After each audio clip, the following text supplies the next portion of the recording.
streaming. It's not live to the people yet.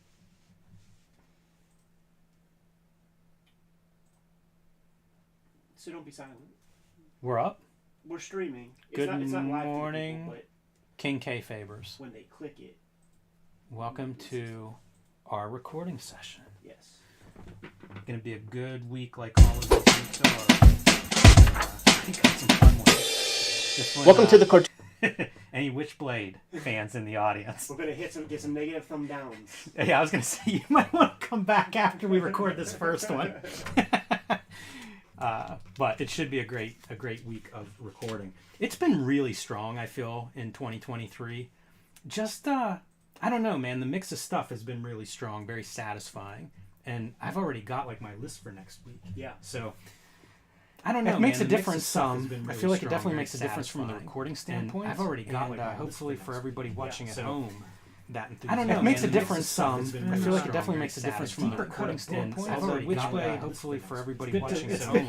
I don't know. It makes a difference. Absolutely. I feel like it definitely makes a difference from the recording I'm standpoint. fascinated by Witchblade, Skiber. hopefully for everybody Good to- watching at to- home. That first, I don't know. It makes a difference. Absolutely. I feel like it definitely makes a difference from the recording I'm standpoint. fascinated by Hopefully Skiber. for everybody Good to- watching at to- home. That first, I don't know. It makes a difference. Absolutely. I feel like it definitely makes a difference. I'm fascinated by Skiber. Hopefully for everybody watching at home. I don't know. It makes a difference. Absolutely. I feel like it definitely makes a difference. I'm fascinated by Skiber. You imagine going to I don't know. It makes a difference. Absolutely. I feel like it definitely makes a difference. I'm fascinated by Skiber. You imagine going to across the studio. Anyway, I would love to hear him weigh in on something like that, especially now. I feel like So I want to apologize real quick because there's probably a little echo just to begin, but we should be all good now. The King K Favors should start showing up. excellent. In the chat, and we'll correct me if there are any audio issues. I'm just gonna grab a water real fast. Yep. And filibuster vamp I will be doing that. for a second, and we'll get back. So I'm pretty excited to get into this Witchblade issue, and I'm excited to look at like Michael Turner. Whenever I was in college, there was I was in a graphic design program with, I don't know, man, 30, maybe 40 other people were in that program, and a bunch of us were into comics. And there was a girl in the class, and she was into comics, and her favorite comics were Michael Turner comics, like Witchblade, Tomb Raider, stuff like that. And it was so, at that time, like, I was so critical of comics that I didn't like, or that I thought weren't very good, and just a snob. Like, I was, I had kind of gone through my Marvel, DC, Image phase. And at that point, I was starting to look at really indie stuff and self-published stuff. And so I wasn't interested in any of these. Like, it's been kind of funny going back and seeing, like, the Bad Girl comics as we do this channel and going through, like, the Wizard top 10 list and stuff. Because I was out of Wizard at that point. So it always stood out to me that this girl really liked Michael Turner, because in my mind, that was completely for, like, dudes living in their mom's basement, all the stereotypes, whatever the comic fan stereotype version was of, like, the Simpsons comic shop guy, that's what I was picturing as Witchblade fans. And this, I don't think, will be the last time we look at Michael Turner stuff, because I do think he's one of those dudes that really came into his own in Image and had a really interesting career. I can remember towards the end of his life when he was doing, like, covers for DC, and they were getting a lot of fan appreciation. And I remember thinking, like, this is the dude. This is like the Image child, where it's part Rob Liefeld, part Jim Lee. Totally. And which is interesting to think that this guy comes out of Mark Silvestri's studio, but it just stood out to me as, like, yeah, he's really folded in some of the most pop, almost be like in pop music or something, where it's like, this is the poppiest cover art, comic book superhero art you could come up with, like, really drawing from inspiration from some of the biggest selling comic book superhero artists ever. So I just pinned to the top of the chat. Hopefully you guys can hear us. Brian Bolland is going to be our guest today. We're going through the Judge Dredd Apex edition. And if you have questions about his original art, if you have the Apex edition, first off, if you don't have it, you probably want to go buy it right now, if you can find it. Yeah, I have been holding back on buying artist editions because, like, I'm going to be sleeping outside pretty soon if I buy too many more. And not just because my wife kicks me out, but literally I don't have physical space. Yeah. And I had to buy the Judge Dredd Apex edition. I want that Mick McMahon one, too, by the way. I don't know if that thing's still available, if it's sold out. Did you get that, Ed? I did not get it. That's one that I'll look at yours. Yeah, I need to track that one down because I like McMahon a lot. Love Mick McMahon. I don't know if we've looked at any of his stuff on the channel yet. He's so interesting to me because he does so much stuff. Right. You know, depending on what you grab of his, it's all over the place. I'll tell you the other one that I want to look at real bad. It has nothing to do with Boland or McMahon, but the I didn't realize it, but that Batman Legends of the Dark Knight Prey. Yeah. Have you read that? It's set right after Batman Year One, and it even kind of imitates the style, especially like the lettering and the way the captions are. Is that Galassi? Yeah, it's Galassi on the art. So that one, I've been looking at this Paul Galassi art book all the last couple days, and they have some stuff from that. But I didn't realize that was the conceit of that story. That's fun. And the fact that I don't know that makes me wonder, like, is that not something people have talked about? Because I guess that's pre-internet whenever Legends of the Dark Knight, because it's like the second or third arc. It's pretty early on. So that might have been like 92, 93, somewhere around there. Either way, it's on my list, and I think I have the full run of that. But it's definitely something that's up there. But I mention it because McMahon had done Legends of the Dark Knight, and it's like the weird robot suit Batman. Oh yeah, if you remember that. But stylistically, it's one more of those like McMahon just putting on a different style hat and trying something different. Yeah, he's cool because like he does not give a fuck about American like being here. Like that was probably like one of the only American shits he did. He just does not care about doing American stuff in the same way that like all those other guys. Yeah, all those guys got poached, and he must have had something he did early that was a bad experience or something, right? Because it seems like, I'm sure people wanted him. No, I'm sure they did. Yeah. So, it's like by his choice that he didn't end up doing a lot of American work, and I wonder about that. Yeah. He's certainly in the middle of that generation where it was like everybody was working over here. maybe he was in the middle of something over there, and by the time he was ready to chase jobs, he could have anything he wanted over there. So when it comes to promoting our stuff up front, dude, I got that secret project that we're going to announce later, man. 2 issues of Crypto Killers are able to be ordered by stores. Time to lock in some gimmicks. And I think there was some echo at the beginning, so just want to reiterate that if you're a big old Witchblade fan, you might want to go catch out lunch real quick. Ouch. For about 20 minutes, and don't forfeit your subscription. Do you foresee the day, Ed, whenever we're covering one of these books in an unfavorable light, you see the patrons drop? Yeah. It'll happen. That's very... It's the nature of the game, man. Like, bring Eastman and Laird on one time, and then you're the belle of the ball, and then... trash Witchblade, and there you go. There'll be people that turn. That's funny. And that's fine, because we're doing well. We're doing pretty well in life, man. I do think this is early in Turner's career. Yeah. And that I was saying, I expect to look at more Michael Turner. Show that off to the people real quick. Yeah, that's going to be the next one. And you guys are going to want to order this one if you don't have it. Skiber number what, 2? I don't know if there's even a number. It's just Skiber as far as I know. Okay, yeah. It's the Marvel benefit issue. Oh, yeah. It is number 2. Yeah, you're right. Yeah. I don't know if I've ever even seen issue Might 1. be a joke. Maybe. But yeah, Skiber with the Seth cover. Such a great cover. We're going to call it something like When Indie Comics Saved Marvel. Oh, yeah. Something like that. Yeah, that was a fun one to pull, to spend some time with this week. Yeah, I've been meaning to bug you about that. Like, dude, with a title like that should be a good thing. You know something I didn't mention? Like, I'm going to mention it on maybe next week's weekly. But, like, to stick around at the live stream is a bit of a education on the background process of like putting this YouTube shit together, because we're talking about titles and stuff like that. Like there's benefit to that. Also, if you like the show because of our back and forth, then the stream it really is like it's the highest version of that. the closest to being in the car. All right, Jim. You Yeah. good to go? Yeah. Hello and welcome to Cartoonist Kayfabe. My name is Jim Rugg. I'm Ed Piscor. Before we begin, got to pay those bills. We have a Patreon, patreon.com/cartoonist_kayfabe, where you can join and see these videos early. You can participate in the recording sessions. You can give us some tips for great guests that we have coming up, and just have a little bit more insight to the Cartoonist Kayfabe hive mind, so to speak, and get behind the scenes a little bit.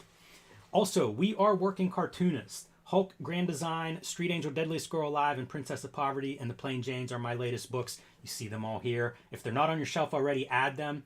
Ed Piscor's Red Room, Trigger Warnings, and Antisocial Network out already. Crypto Killers, issues 1 and 2, available now for pre-order wherever you buy comic books. Hip Hop Family Tree, X-Men Grand Design, and WYSIWYG round out his collection of books. So, again, want to keep Cartoonist Kayfabe coming at you, the best way to do it is to buy our books. So, Ed, today we are going to take a look at probably Top Cow's most popular comic book. Is that how you would think of Witchblade? We deserve the comic industry that we deserve, man. We get the comic industry that we deserve. And some of that is incumbent upon the readership, Jim. And a lot of people, yes, to answer your question in a long way, yes, a lot of people bought Witchblade, and it created a bunch of clones of this stuff, sort of thing.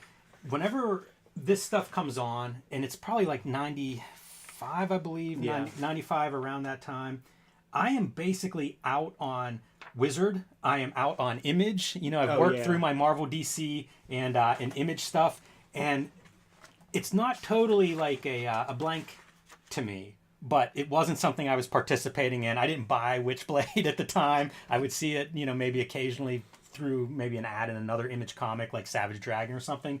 But it wasn't something that was really on my radar. And when I look back, to me, this is when Mark Silvestri and Top Cow really assert themselves as legitimate studio at Image. They start to have books that don't look like, Jim Lee and Rob Liefeld. And I think it's like Witchblade and Darkness. And I did buy Darkness, because it was that same thing. Like, this had created buzz. And at that point, I saw it at my local comic shop and was like, all right, let's see what's going on. I liked Mark Silvestri still, check it out. But it feels like at this point, this is Mark Silvestri and Top Cow. Yeah, sure, man. Whenever they formed Image, the Cyber Force stuff is the last crap that I got my hands on. And then... that's written by one of the luckiest men in comics, Eric Silvestri. So as a reading experience, it's nothing.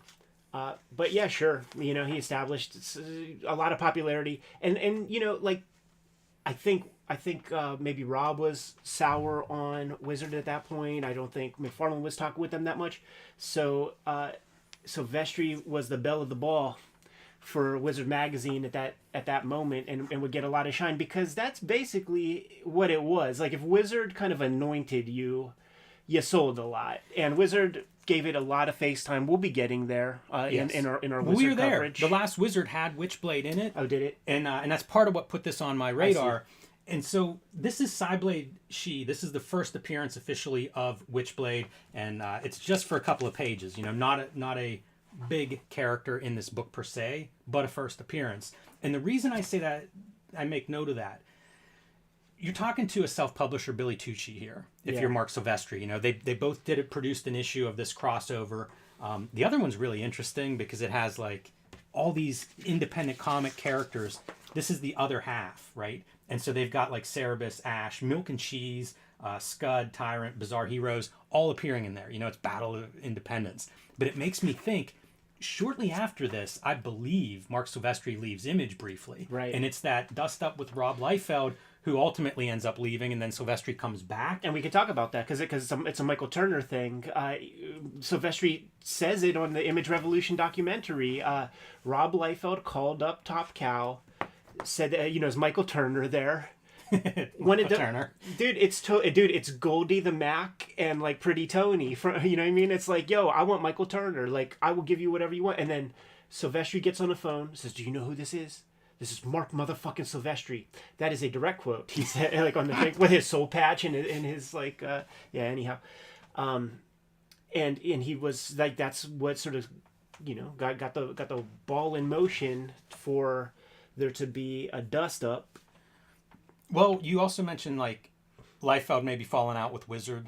I don't know how Jim Lee was with Wizard. I don't know if he ever fell out. But I do think Silvestri takes a more assertive role. Yeah. And I do think that comes from talking to these indie publishers and figuring out, like, how do I make Top Cow this upper echelon studio, publisher, imprint, whatever the case may be. It seems like Silvestri changes course. Oh, absolutely. You know, from the beginning, when Cyberforce comes up, there's an article in Wizard we looked at. He's got a flannel shirt on. He looks like he could be like Turner on Full House or something, like a dad character. And it changes. You know, I think it's very deliberate from a business standpoint. And I always find that interesting when it happens. But I do think it's probably what he's learning around comics. And, you know, having Rob Liefeld call him Poach your top guy, that might be one of those lessons. This is the original cover. So I have like I just picked this up at a local comic shop. It's a collection of like the first, 6 issues or so, Witchblade. They had collected editions. Remember whenever they used to do that? Like, instead of a second printing, you would get the collected edition, and it'd be like a 48-pager of issue 1 and 2 together. And a lot of the Image books, it must have been a trend at the time, something they saw value in. So this is called the collected edition, and it's basically all those reprints put together. But this is your Witchblade 1 cover. And I thought I would, I'm sure a lot of our viewers remember this one fondly. You certainly saw it in Wizard Magazine enough. Yeah. So we'll go through this first issue, and this is my first time reading it this week. You can see here are your credits, and Michael Turner, again, the big one that stands out to me. I think he went on, I think this is pretty early in his career, I think he went on to have a pretty distinguished career and developed quite a bit as an artist. Created his own studio, became a sort of a top talent. Died very young. Yeah. I think cancer, unfortunately, but that studio might even continue to exist, which is wild to me to think of how many publishers go under. You see Fathom Comics still being produced and things, and at the turn of the new millennium, when I was at art school, all my fellow students talking mad shit on Todd McFarlane, Rob Liefeld, sucking Mike Turner cock on that, like, and I'm just like, it's no different. It's like it's all the same. Like, right. This is a new flash in the pan guy. It's got all the same rough edges. Reading this made me think about those weird, like, not Bloodshot, but like those like weird lightning comics. Yeah. What's the blood? I forget what the blood joint is. Bloodstorm or something. Yeah, I feel like I'm letting down the audience by not pulling that out. The difference between that level of indie comic and this level really is in a little bit of the artwork. The artwork is just a little bit better than that stuff, but the coloring department is more advanced than the bleeding edge of like the Lightning Comics kind of thing. Because this is a trash comic. A lot of words on these pages. The writing is just completely ridiculous, and it's totally that era of 90s comics, and it still exists like that to some extent, where we're going to do this comic, this character, whatever her name is, she's a police, and that the writers did no research at all into like the inner workings of police work anything. Yeah. This is not this is not Bendis doing a ride along to write his crime comics. It's with the local police. Yes, so it's as fucking Malibu fucking superficial as you can possibly be. It's like the TNT kind of police drama. It's not even. That's what it becomes too. I think they're even aiming that direction. A 10-year-old wrote this. Like it's that level of discourse. And this is how you get on your Wizard top 10 right there. I know, and that's the thing too, because look at that spread. Like it is such. And it's not even that good. Oh no, it's bad drawing. Like, that's not. But sexy. Are you writing the bad girl? Are you building the bad girl trend, or have you recognized it and go, "Hey, we're going to sell some bad girl comics"? Because this feels like this is your bad girl 101, how to do it kind of lesson. Yeah. But man, a lot of and everybody wearing their Tarantino on their sleeves at the time. Yeah, big time. Even the guy with the kufi kind of joint, like that kind of is the Gary Oldman True Romance drug dealer guy. Yeah, no doubt. Always got to appreciate whenever I have to turn the book sideways. I know. It's a very popular trend in 90s comics. And it's just so funny because there's nothing, that's not even really a human.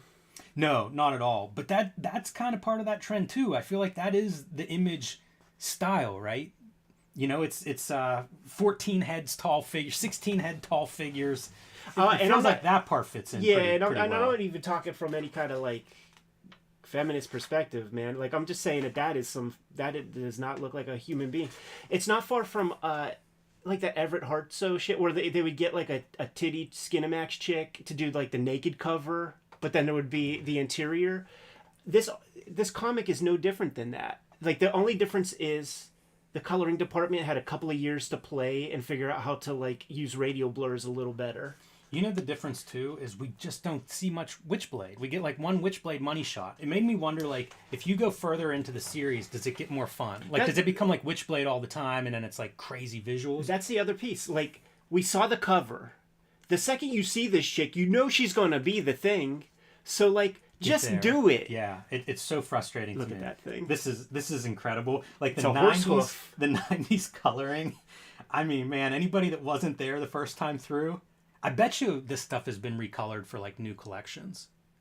That wouldn't surprise me. Because I know they do that sometimes. It'd be like reworking special effects or re-rendering, you know, Toy Story or something with today's technology. But it's so, I mean, this stuff burnt into my brain. And if you were a fan of like Frank Miller's Daredevil, for example, you know, seeing this was like, it's a different thing. It's not even comics. No. I was so angry at this era of comics at the time. Also, like, it's an abuse of, it's everything that all, like, great writers say is, like, it's way better to, don't tell me that you're a good guy or a bad guy, just, like, show it. And we had the guy up front who's the main bad guy, who's out of central casting and got, like, an object that he can't wait to fuck with. We got this cop chick out of central casting. The one bit of pathos is that she wanted to be a cop since she was born. Yeah, like, that's original. Once again, man, we get the comics industry that we deserve, and it ultimately falls on to the people who vote with their dollar bill. And a lot of people bought this. Look at this for a visual. We're bending this figure a lot, right? And she's shooting back behind her. You could have had this thing shooting basically right into the knee instead of off the page, without really distorting anything beyond what's already there. Right, yeah, because it could have been in that. Yeah, you could have twisted her a little bit more. You could have moved the hand up slightly. It could have been just this moved hand. the gun. It could have been this hand, and it's pointing to it. Yeah, a lot of setup. There's so much setup too. Like this whole thing is that they're going to have some event at this old theater, so we get history of this theater. It's awful. Is anybody buying Witchblade to hear about some old theater that hasn't been open in 50 years that they're opening up for this event? This guy's got to be patterned after somebody, right? I just don't know. I feel like that's somebody's uncle or something, because he's one of the few characters in here that doesn't have this like generic character look. Yeah. You know, I don't think these two are patterned after anyone, but this is somebody's uncle or dad or guy down the street. Okay. Here's the part I was talking about off cam, Jimmy. You got 3 captions here, right? Caption 1, the guy with the cigarette rolled up his sleeve, blah, blah, blah. He's my boss, Lieutenant Joe, whatever the fuck. I'm seeing it at a weird angle. I can't read it. So that looks like sleeve rolled up. That's the boss. 3 captions later, calls him the chief. He's the chief and all. So they don't even know that level. I Googled to see if is a lieutenant a chief. It's like, no, the chief is an appointed position unto itself. It's the top dog. It's you're voted into that position, and that is all the duties that you do. Now, I understand I have the benefits of Google now. But I bet you could probably, like, I don't know, even go down the street to the cop shop and, like, just ask that question. Can a chief be a lieutenant? Like, that's what I'm saying. These people they're idiots. These writers are fucking stupid. And by the way, like, I get it. Like, we get paid to do this job and stuff like that. But you couldn't pay me enough to read issue 2. Oh, man. That's whenever I assume it kicks into high gear. Because that's a smart move. Because there's not a lot of high gear in this first issue. That's a smart move, huh? Seeing more of the rebuilding this theater. How much does this dude look like Supreme? Supreme or Cable or like there's a guy in the Pit. I mean the Prophet comics that looks like that. There's a serial killer that kills people and then poses them like this. That's what's going on there. Yeah, she's supposed to be burnt up top. That's what the black is. Really? Yeah, it says something in the cabinet. Like, look at your thumb. She was burned from the inside out, kind of like a microwave oven. That's weird. That's a weird visual. Yeah, it just looks like shadow. Yeah, that's what I assume. And here's our Rialto theater that suddenly, not suspicious at all. This theater's been closed for 50 years and now suddenly it's lit up and people are showing up in tuxes. Right. Nothing to see here. And what are they there for? The Witchblade. Hey, should count the amount of pages we get until we get to the Witchblade. There was I remember going to Pittsburgh Comic-Con one year, and there were some like Top Cow inkers there, and they were inking because there wasn't a big line for them, and they're inking with nibs. And dude, it was about the most impressive thing I've ever seen. Where it's that Scott Williams like perfect thick to thin lines, perfect smooth arcs, and just watching them do it, it was almost hypnotic. It's such a strange skill in a way. It's cool. Very that they were doing specialized. that. Yeah, because I remember seeing dudes at Pittsburgh Comic-Con doing the Scott Williams thing, but they were using French curves and fine liners to get the thick and thins on like a big thigh. Yeah, and this shit dude like that. had a nib and was like pretty impressive. Although I don't. Who there was it? Nobody there. Was it Bat? Was it Joe Weems? You know, I don't think it was Bat. I don't even think it was Joe Weems. I think it was a little bit lower down on the credits list. But it might have been one of those guys. It's been a long time, man. It would have been like 1995 or something. It's quite a while. It might have been D-Tron. It might have been. But he was a superstar here. So our Witchblade, future Witchblade's partner gets grabbed. He was supposed to just be out in the parking lot while she goes in and investigates. So pretty weak partner to begin with. She goes in and gets shot, saving him, and then of course the Witchblade finds her body and turns her into Witchblade. You know, I didn't see that coming. No? You probably had given up hope by then, because I think we're on about page 25. And there is your first glimpse of the Witchblade superpower, and here we go. Let's criticize color theory. Let's do it. Let's put some red and orange fire effect on top of a red background. How about that? Let's just close the book. Then no one will see it. Why? Yeah, it was just that period where like it's technical people, not really artists, but yeah. But each studio had their guy, like, and I don't know who the guy was for Top Cow. Like, you had Joe Chiodo, who would be like Wildstorm Cat. You would have Kiko Takanashi. Steve Olive is like the Grand Poobah of them all. Do you know Jonathan D. Smith? That's not a name that I know. No. Computer. Oh, Nate Cabrera. Shouts to Nate Cabrera, who hooked me up with Takashi Okazaki to get to know him, the Afro Samurai dude, and we have a shoot interview on the hook. Shouts to Nate. How do you know Nate? Just Instagram. Is he still around? Is he active? He draws, at man. Top Cow? Yeah, he draws, and he got a lot of Xerox. Hey, Nate, send those Xeroxes, man.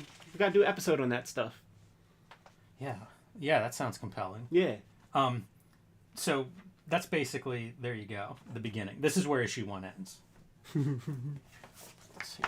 Not get distracted by future issues. But that's all you get from Witchblade, you know? And I get it, it's an issue 1, but at the same time, like, I don't know. There's a lot of backstory and build up there that... Do we care about the backstory very much? Right. Like, we just want this vengeful cop with a cyborg demon arm, whatever this is. Yeah, it's a cool visual. Like it's a visual that you could imagine could be a million-selling Shonen Jump kind of thing. Yeah. Yeah, it's pretty neat stuff. And as I said, you know, this is your first issue. I don't know why that cover is buried so far back. Yeah, it doesn't make sense. Still early in the TPB game, you know, still figuring stuff out there. See, this is what I think sells this character, this book. You know, it's the promise of like, okay, now we're getting to see this weird like symbiotic thing on top of her. You know, I just recently was acquainted with there is a brand, like there is a chick kind of porn that is all about, it's from Japan, and it's all about like the clothes that you wear, like doing things to you. And I think there might be a little something of that, like that when you put it that way. And I'm seeing that the clothes are growing and shit. Right. There might be a little of that kink to it.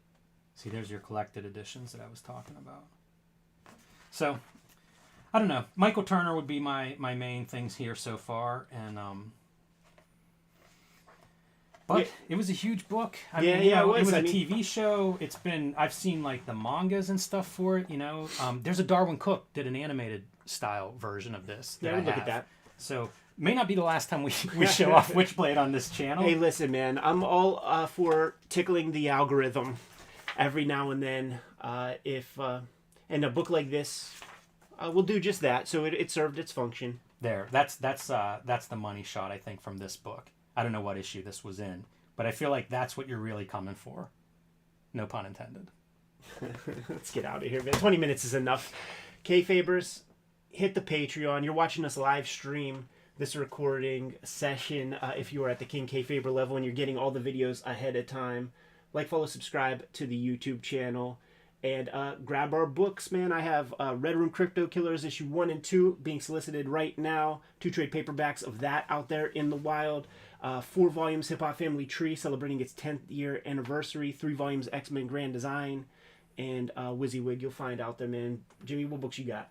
I have Hulk Grand Design, Street Angel Princess of Poverty, Street Angel Deadliest Girl Alive, and The Plain Janes. You can get any of those at your local bookstore or comic book store. You can also join me on patreon.com/JimRugg, where you can see lots more of my art and process. You can download out-of-print zines and mini comics, and you can see what I am working on next. Yes, and I'm serializing all the Red Room stuff on my Patreon before it hits paper. Hit my link tree in the description below. You'll get to all those destinations. But Jimmy, tell the people what else we have out there that they can support the channel with. Subscribe to the Cartoonist Kayfabe newsletter at the links below this video. You can also find Cartoonist Kayfabe t-shirts, merchandise, hats, mugs, stickers, and lots more at our spread shop. That link is also below this video. Give them those marching orders, James. Read more comics. Did we do it wrong? No. Okay.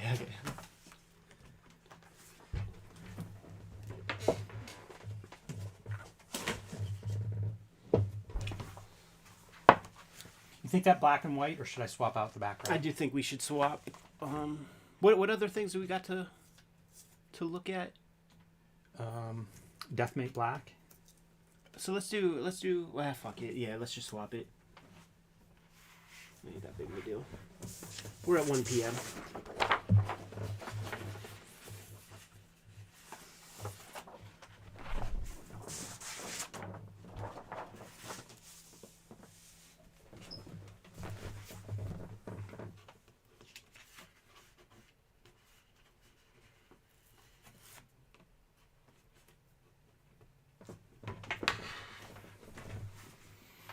Man, if you guys at home don't know Skiber, Gotta this scoop is it a up. fun one. Yeah, you know what? Let me get a quick glance because this is a little before my time.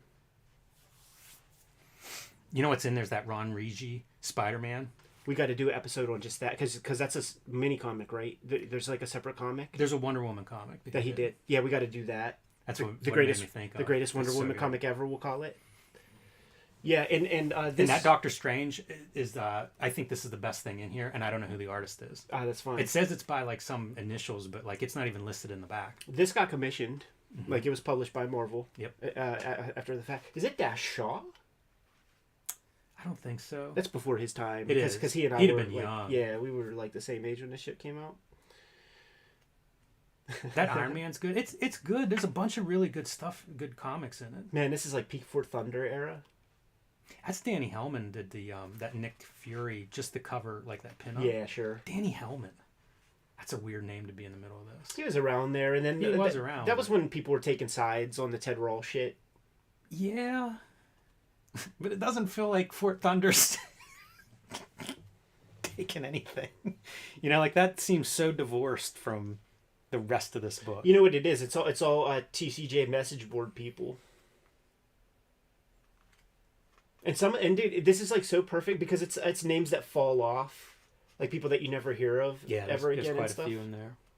You know, this almost reads like a SPX anthology in a way. Yeah, like the best SPX anthology. Yeah, I don't Devlin know. edited one of those, like 01, somewhere around there. Like he edits one of those SPX anthologies, and probably everybody in here is in it. Sure, it's really good. Should I zoom in? That's not too close. Yeah, do that. Get in there. You think? I mean, it looks well framed right there. Yeah, I kind of like that part. Well, let's do that. Yep. Good one you are, Jimmy. Hit it. Hello and welcome to Cartoonist Kayfabe. My name is Jim Rugg. I'm Ed Piscor. Going to look at a very fun alternative comic today, Ed. Bit of a bootleg. Before we do, I do want to pay some bills. Everybody, reminder that we have patreon.com/cartoonist kayfabe now up and running. 3 levels there that you can support. Get access to our videos early. If you're a King Kayfaber, you can actually sit in on our recording sessions and have some back and forth, have a little conversation. Comes in very handy whenever we have a guest coming up. Get to talk to the King Kayfabers and get some extra feedback before we dive in. So a lot of benefits there. You also stay ahead of the kayfabe effect. If there's a book you see, you can get it early before there's a bidding war for it. Like this one. Yes. Also, we are working Cartoonist. So one of the best ways to support Cartoonist kayfabe is to buy our books. Hulk Grand Design, Street Angel Deadliest Girl Alive, Street Angel Princess of Poverty, and The Plain Janes are my latest books. Red Room, Trigger Warnings, and Antisocial Network, and 2 issues available for pre-order of Crypto Killers, the 3rd volume of Red Room, now available. So hit up your local comic store to pre-order that new miniseries. Other Ed Piskor books, Hip Hop Family Tree, X-Men Grand Design, and WYSIWYG, also available wherever you buy your books and comics. So, Ed, we are going to look at Skiber. Issue number 2, the Marvel Benefit issue. This comes out in 1997. I think it was done to have something at San Diego Comic-Con.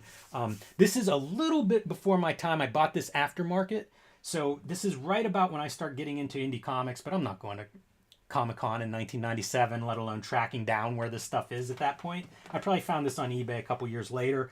But it is a bunch of cartoonists that we would think of as like alternative. It's the 2nd generation of alternative comics artist, and it is headed by Tom Devlin, who did High Water Books at the time. So a lot of the artists that he was publishing through High Water Books, there are Fort Thunder artists in here, and you guys at home, Tom Devlin is now editor-in-chief at Drawn and Quarterly. Publisher. I can't remember his exact title, but he's number 2 at Drawn and Quarterly, so has had a long career in comics, and he's one of the guys that I credit with really updating the design quality of comics. Those High Water Books, I would go back and buy those based on their design, because he would have like spot varnishes, spot colors, just really different shapes and sizes. Kind of thoughtful ideas when it came to making books. And I think that's a real legacy there. So this comes out of that time period. He's a publisher at this time, and he enlists a bunch of artists, starting with Seth on this cover.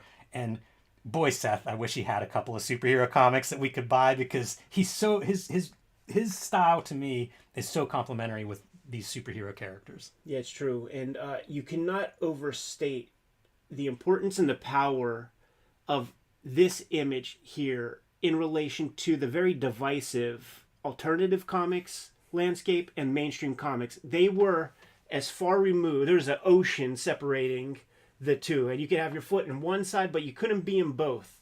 And especially at the high levels, like Seth was, he's the Drawn and Quarter darling. It's like Seth and Chester Brown, like that's the D&Q cats.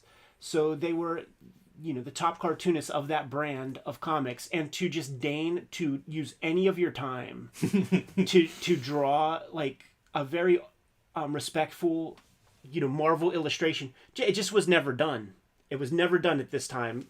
Those guys were breaking down doors that Jimmy and I get to walk through, and they were fighting an upstream battle against a company like Marvel that is actively, buying time on printing presses just so that other people can't even have an opportunity to even publish their books. Yeah, the thing that Gary Groth and the Comics Journal would rail against was Marvel's policy of, we'll just keep publishing more books to not only get the printing presses, but also to take up the shelf space in comic book shops. Yeah. It was very public, the way these companies were kind of, against each other, let's say. So, there was a very clear line between alternative comics and a Marvel DC comic. And this book, one of the early books that really crosses that line, almost flaunting, standing on both sides of it and having fun. Marvel, Chapter 11 bankruptcy, man, they bought Fleer, all that. So you see at the bottom there, it's a Marvel benefit issue, in a very tongue-in-cheek fashion. Do you remember that time? Were you reading comics journals and stuff? Because they would talk about like McFarlane maybe he's going to buy Spider-Man. There was like all kinds of weird conversations. And who knows if there was any validity to any of it. But I remember it being kind of an interesting time for that stuff. So the cool end pages are The Thing, drawn by like all these different artists. So you get to see like all these strange interpretations of The Thing. Almost Godzilla down here. Oh, yeah. This reminds me of like the Ivan Brunetti, like draw the circles and make all the faces. A lot of fun stuff there. Kind of, again, highlighting Devlin, and puts together a good book. So we're just going to flip through and, call out what you see, Ed. But these are classic Marvel characters done by a wide range of cartooning styles. Off the bat, you see the reverence that people have. It's a roast, but like these are legitimate stories to the point where we'll see the James Kachalko Hulk story when you turn the page. Axel Alonso, I believe, is the guy who actually buys this story to publish in a Hulk annual, I believe it was. Yeah, that's my understanding of it as well. Put some color on it, but yeah, absolutely. And that's one of the fun things with, you get these cartoonists who, look, most of us grew up reading Marvel DC stuff at this age especially. Even if you were an alternative cartoonist, you probably had a sweet spot for some of these characters. Yeah, and they never, it becomes like, once you get in the game, it's almost like you have to divorce yourself from that, man. Like, it was funny kicking it with DeForge when they came to town, and we were like at some bar getting some tacos or something. He was like, if you remember, like the Loose comics or like Perfect Bound, like 40, 60 pagers or whatever, and he was like, I still call it prestige format. Yes. And they're legit. Like, here's the Hulk one, good enough for Marvel to eventually buy and publish. Here's Ron Rigi Jr., a really great, very unique cartoonist doing a good Spider-Man story. Same deal. Like, you can read this with no sense of irony and just enjoy it. And it's about as good a cartoonist as you can get, just doing a Spider-Man story. The word on the street and the legend around this, I have no idea, because if you were young, I was younger in 1997 or whenever this was, man. But this was like an under-the-table item that you had to kind of ask about, and Tom Devlin had to like vet you to see if you could buy a copy. Because, I mean, this table is, 50 paces. This is before SDCC like really, really blew up in the biggest way that we know it today. But like Marvel people could come over and see your table. This Doctor Strange, going back through, this is one of my favorite stories in this book, and I don't know this artist. It says a Squinty Rotunda Experience. I don't know who that is. They're not even credited in the back where the credits are. But like, dude, look at the lettering.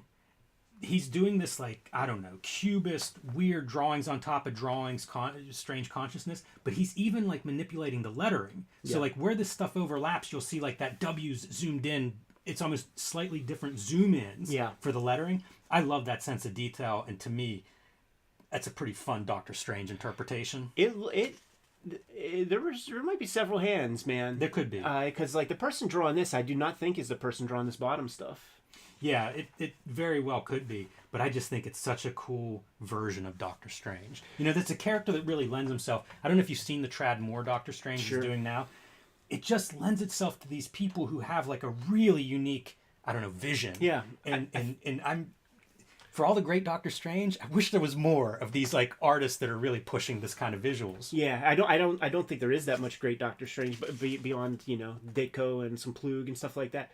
But didn't Dash Shaw draw a really fascinating Doctor Strange? In my mind's eye, it's probably in one of those Strange Tales somewhere. Is my guess, because I do remember Dash Shaw doing one, and he's another one of those artists. He's a thoughtful visual artist. So you give him a character that you can really play with the visuals, and you're going to get something unique. It's also fun to look at this as just a collection of like, what are people doing? It's your very early days of internet, but like an alternative cartoonist in the 90s, they really were trying to do something different, trying to create their own styles. I like this Iron Man quite a bit too. This is an artist that I'm not familiar with, but I like that. To me is just a badass looking Iron Man. Yeah. The name of like this person is credited in there? I think they're credited in the back. Cool. If you remind me, we'll look it up. But just the way he's approaching like the hands inside of the armor, I think looks really cool. Yeah, that kind of hatching is interesting. Yeah, it works pretty. Mike Lucy. Yeah, it's not an artist that I know. I don't know anything else that he has done. And it's one of those fascinating things, man. 'Cause like you will go to an SPX, you will see accomplished cartoonists, and then they go away. There's a revolving door of that kind of cartoonist. I could put together a collection of just those, like they did one book, and it's so good, and that's all they ever really did. This is unmistakable Brian Ralph. Who probably I see Cave in before this, because it was one of those best of the years in the Comics Journal, so I'd track those down. Cave in, for anybody that doesn't know, it has a cool Mike Mignola quote on the back, so if you're like starting to look at this kind of work, very easy to get into, and it's wordless, which he's doing in this story too. And this is Man-Thing, Silver Surfer, and Galactus, and I love that he uses like do the big splash page for how do you make Galactus look huge, you know? Again, it's this guy who in my mind is Fort Thunder and super alternative, but guess what? Very good at, he knows these Marvel comics. Yeah, and you have the opportunity here where you know, not like that Strange Tale shit where they vet you for like, well, Jim's doing Machine Man, so you can't do it. Everybody could do the comic that they want to do, man, and he's choosing, you know, some fun like B-listers. Yeah. Brian Chippendale here. Brian Chippendale is one of my favorites to come out of this group. Definitely a Fort Thunder guy. I looked at his big book Ninja on an episode that you guys can check out. But he would draw on like date books and things like this is, I'm guessing, reproduced at size. Yeah. And would do weird things like snake reading.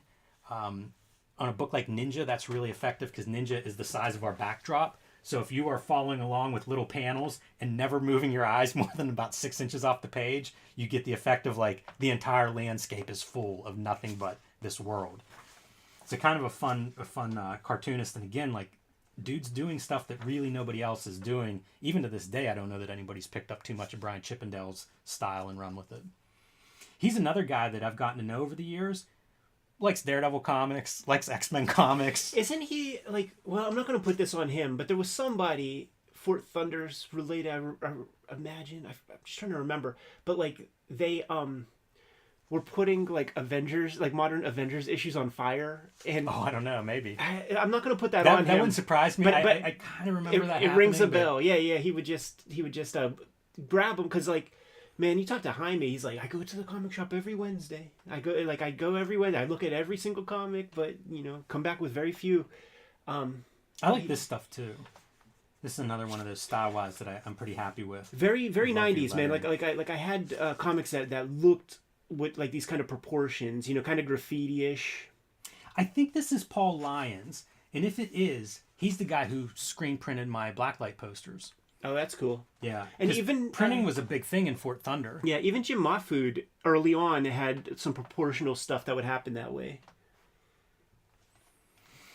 Tom Hart is, I think he's doing this with somebody, but that's Tom Hart. And I thought this was Devil Dinosaur, who we're going to see another story with, but it's credited as Micronauts. I think that's wrong in the credits. That is that wrong. Has to be yeah, that's Moon Boy. Yeah, unmistakable. You know, Crib and Kirby. All right, man. Here we go. Matt Brinkman, another one of the big standouts from Fort Thunder, doing Warlock, and I think it might be the best Warlock. It's certainly on the short list. Like it's a style that really fits with what Warlock looks like, and that obsessive drawing style for somebody who's like covered in circuitry. That's a pretty good pair. Yeah, it's fun. Those guys, if you don't know... We'll give it number 3, by the way, If you don't know... Who was number 2? I'm going to say Sienkiewicz, I assume, is number 1. Yeah, Art Adams. Oh, okay, yeah. A lot of video game influence is what they talk about with the Fort Thunder stuff, too, anybody at home. Tom Spurgeon was a big Fort Thunder advocate, and you can find writing. I think there might even be a dedicated comics journal issue about Fort Thunder. It's pretty interesting because those guys were bringing that video game influence was something that nobody was really doing, you know, and it felt different whenever that stuff first hit. Tomb of Dracula, Bride of Frankenstein. Like at this time, it would be impossible to imagine stuff like Strange Tales and things ever happening. So this would be the only shot. This would be the only opportunity to do this kind of thing. See, this is the one that like makes me think of those early SPX anthologies because you would get samples like this. Because like what the SPX anthologies would be doing is it would be rare that somebody would do a new piece for that. It would be a sample of books that they're selling. So you're getting all different shapes and sizes, and then you would get some like that real shit computer lettering. This is so funny because you're doing Deathlock. You know, like Deathlock has that inner monologue, and they would do like computer fonts and stuff. Yeah, I kind of love this one's really weird, but you're right. It would fit right into some of those SPX anthologies. Yeah, and it's the built-in like Windows comic looking as a Comic Sans or whatever. Yeah, it's real close to Comic Sans.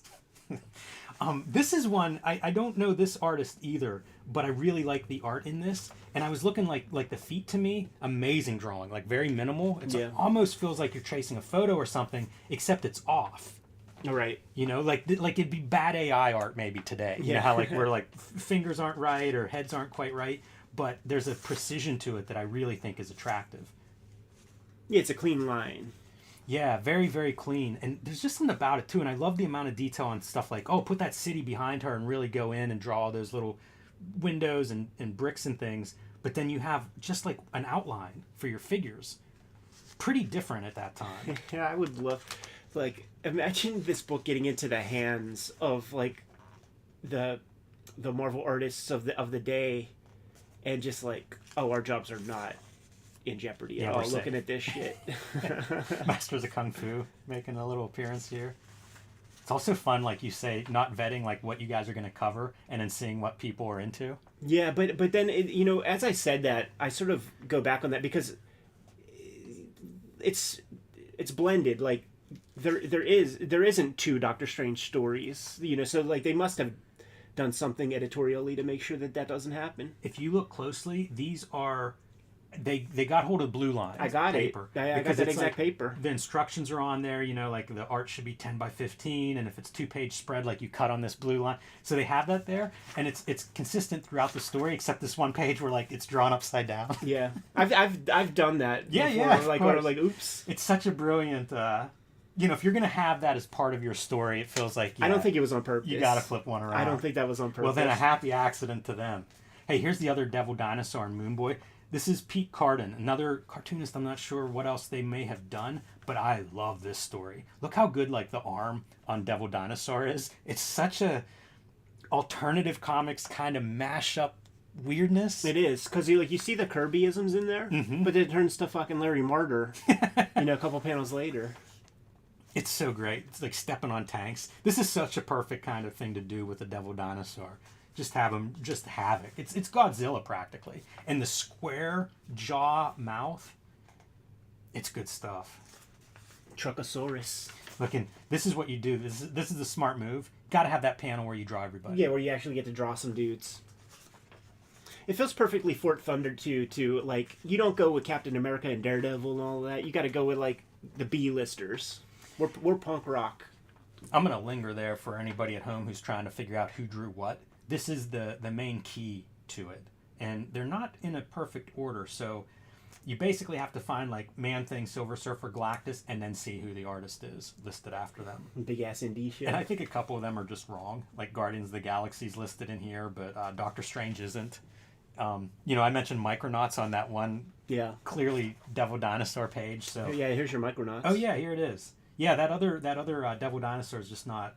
It's not sided right. So part of the charm. This is by somebody ARE. It looks like CF to me, and I kind of like it. It's G.I. Joe, and he's fighting like robots. It's only a couple of pages, but it feels like that very clean figure style that I think of with CF, but maybe not. And then Brian Ralph doing a Hostess ad. Makes perfect sense for the gestalt of the thing. And a couple of pinups, probably I'm guessing to round out your page count, if I had to guess. Yeah, sure. And this is definitely Paul Lyons, who, like I said, had printed my screen posters. Printed the Teenage Mutant Ninja Turtle too. Like all the Blacklight posters I've done, I think. Yeah. He's printed. So, The Headlight is the name of his print shop. If anybody's looking for prints, did a good job on mine. So, one of those early, like, you know when eBay becomes a thing? I don't know if you had this experience, Ed, but it was like, oh man, I can try to track down some comics. Because it was hard to find stuff. If your local store didn't have it, you know, I was out of luck. Maybe one convention or two a year. But it was hard to find back issues. So once eBay shows up, like I kind of went wild on all these things that I had heard about and wanted. And this was definitely one of those early eBay purchases for me. I wish I had my list of like all the books I ever got off eBay. Yeah. I'm sure there's some shame on that list. But I'd be so curious because, you know, you forget some of this stuff. I mean, it's probably been, I don't know how long eBay's been there, but been buying weird comics there for 20 years probably. Yeah, man. First time I ever saw it was probably within the first 5 times of hanging out with you, man. Wasn't it like a Grail? It was like a Grail book, you know. Well, like if you were into alternative weird shit, this was about as one of those early good signs. I never knew about it. Alternative cartoonists weren't drawing superheroes, so if that was fun for you, this was the book. Yeah, totally, man. Favorites, like, follow, subscribe to the YouTube channel, hit the bell. We'll notify you when new vids are available. And right now, we got some books that are going to be coming out soon. I have Red Room Crypto Killers 1 and 2. In which your stores can order those at this very moment. 2 trades of that exist. 4 volumes of Hip Hop Family Treats, the 10-year anniversary of that comic. So scoop that up, check it out if you haven't already. 3 volumes, X-Men Grand Design and WYSIWYG. Jimmy, tell the people what you have. Hulk Grand Design, Street Angel Deadliest Girl Alive, Street Angel Princess of Poverty, and The Plain Janes are my latest books that are out or coming out soon. You can join me on patreon.com/JimRugg and see more of my art and download out-of-print zines and mini-comics and see what I'm working on next. But that's not all, people. Tell them what else they can do to support the Cartoonist Kayfabe channel. Subscribe to the Cartoonist Kayfabe newsletter at the links below this video. You can also find Cartoonist Kayfabe t-shirts, merchandise, hats, mugs, stickers, and more at our spread shop. That link is also below this video. Great way to support the channel. Give them the merch and Gorgeous Jimmy. We'll be on our way. Make more comics. Boom. Yeah, I had no idea about that. And it blows my mind that Fort Thunder, like, was like this 90s thing, because I just never saw that stuff until the aughts. I never did either, and I was behind on it in some ways, because it was like I would see it at SPX at Devlin's table, and he would always have, like, maybe Matt Brinkman would be there one year or Chippendale would be there one year, but it was that stuff was strange. It took me a long time to sort of be like, oh, okay, yeah. Did you bring the pencils stuff, or is that something you're putting together? Because, like, if not, I didn't bring it. We don't have 7 then. We don't have 7, so we gotta filibuster something, and I got something that we can do that. What was on your list? Deathmate Black, Shonen Jump, best comics of the decade. I told you, I was like, dude, if you could do that thing. Yeah, the pencil thing's gonna take me some time to get gathered up. That sucks. I was gonna bring extra stuff too, because I wasn't sure timing how it was gonna go.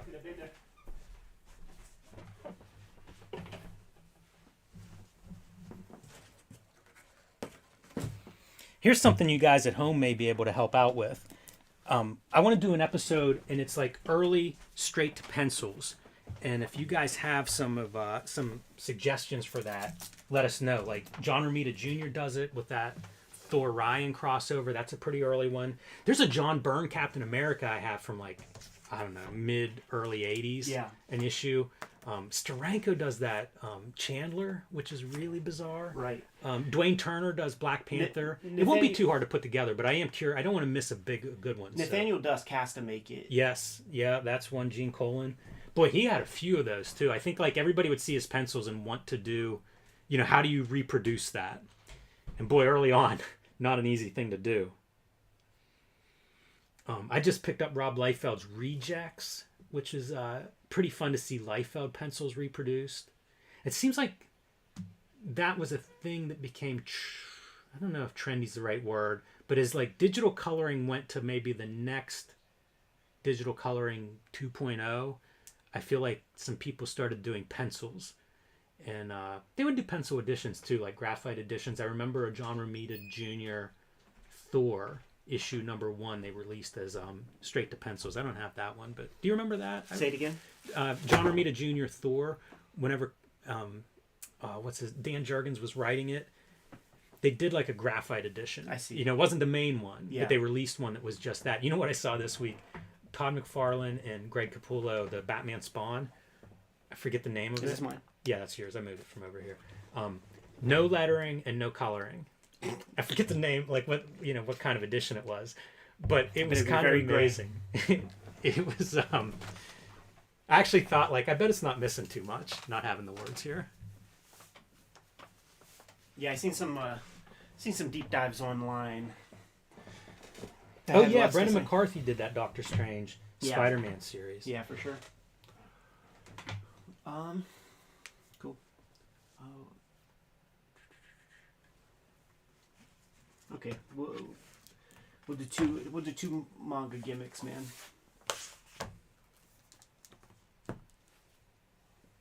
Oh, we need to switch out. No, we don't need to switch out yet because you got 2 to record. Because it's my Sunday week, so This is your Sunday week? Yeah, your vid was last week, man. I did 4 last week. I thought I was doing bowling today. Yeah, I came ill prepared this week, Ed. It's all good because it was a strange week. Got a couple comics here. There's always shit to look at. So if you want to take a look at this real quick here, I'll just lock it in. Yeah, what are we looking at? This is Otomo. This is Otomo's like fairy tales and what do you call it, like public domain characters. So it'll be like Don Quixote, Hansel and Gretel. Jesus. Jesus. It's just very short things. It's Dorothy of Oz, Don Quixote, and it's so weird. It was put out by CBS Records, and at every new strip, there's an ad for some CBS Records. Like there are several ones for Purple Rain soundtrack. That's super weird. It's awesome that you got an edition that has those ads still intact. Yeah, I don't know if this is like 40 Thieves, Alibaba, something. That's pretty cool. All those panel page. Yeah.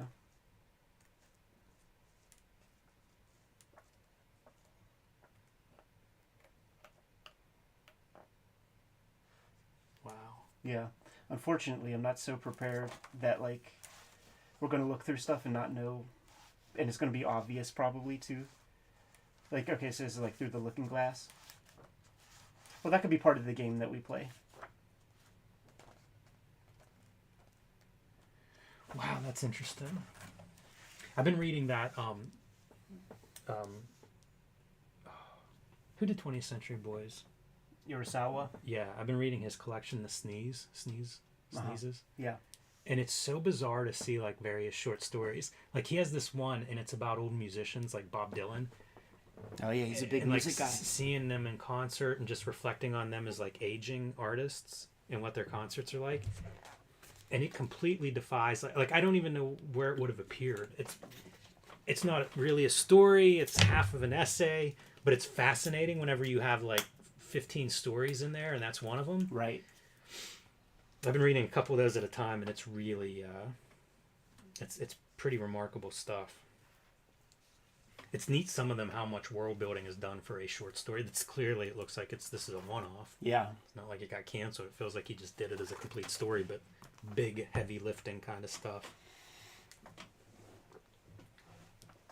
So I guess you could call this like Katsuhiro Otomo does nursery rhymes, or like Katsuhiro Otomo's nursery rhymes and fairy tales, something like that. Hansel and Gretel, like use some of the big names, Wizard of Oz, something like that. Good to go. Welcome to Cartoonist Kayfabe. My name is Ed Piskor. I'm Jim Rugg. We have a treat for you today, ladies and gentlemen. But first, got to mention that we have a Patreon. Hit the link in the description below. Depending on your level of participation, you're watching us record this video live, completely mitigating the kayfabe effect. You could potentially get all the videos ahead of everybody else, and it is a good level of support. It is a good way to support the Cartoonist Kayfabe channel. Let me just do this over again. I'm a little dusty, man. A little dusty. Let's do this one more time.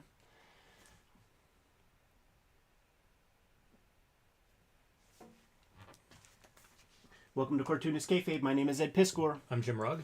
Got a great one for you guys today, but first got to let you know that we have a Patreon, and depending on your level of support, you're getting all of these videos before anybody else, completely mitigating the kayfabe effect, and you might have access to a live stream watching us record this stuff and stammer in real time. The videos are brought to you by the books that we make. On the stands right now, I have 2 trade paperbacks of Red Room out there in the wild, but we're soliciting Red Room Crypto Killers, issue 1 and 2, to your shop right now. Please put in your pre-orders for that.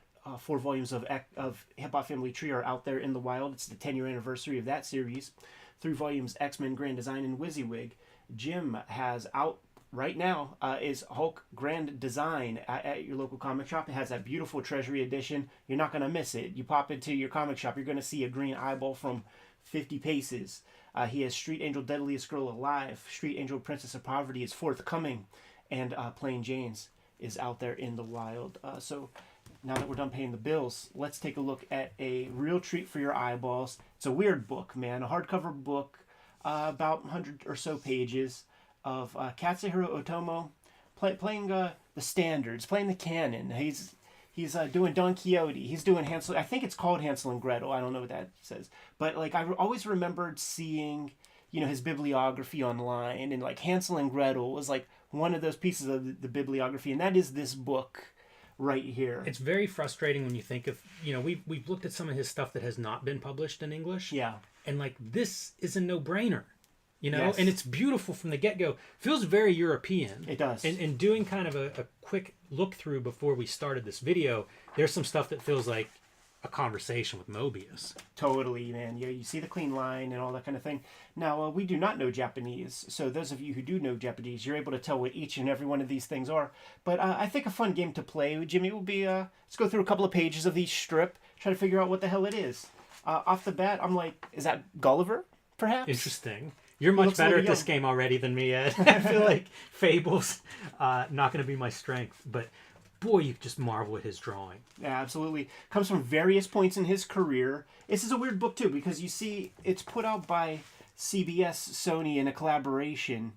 And every story, there will be like a loose leaf promotional piece for like a soundtrack or something. But some of these stories are from the 70s. Probably most are from the 70s. You could tell this is a little more raw. Yeah, it's interesting to see him using a little more black than I associate with him. And not just black, but simplifying certain things. The night scenes are really, really nice. I love that it's not a full moon that he's using.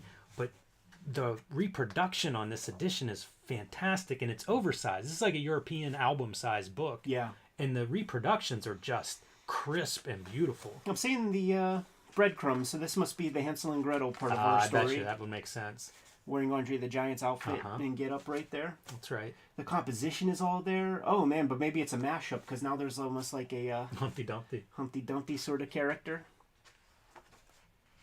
Yeah, that would be well, I guess that would be Fables from Vertigo. I was gonna say mashing up all of these stories. Look at the design work here with like its butt cheeks in kind of a doggy stylish position. That's very bizarre. But it's not really calling attention to the butt cheeks. That's either an accident or yeah, I don't know.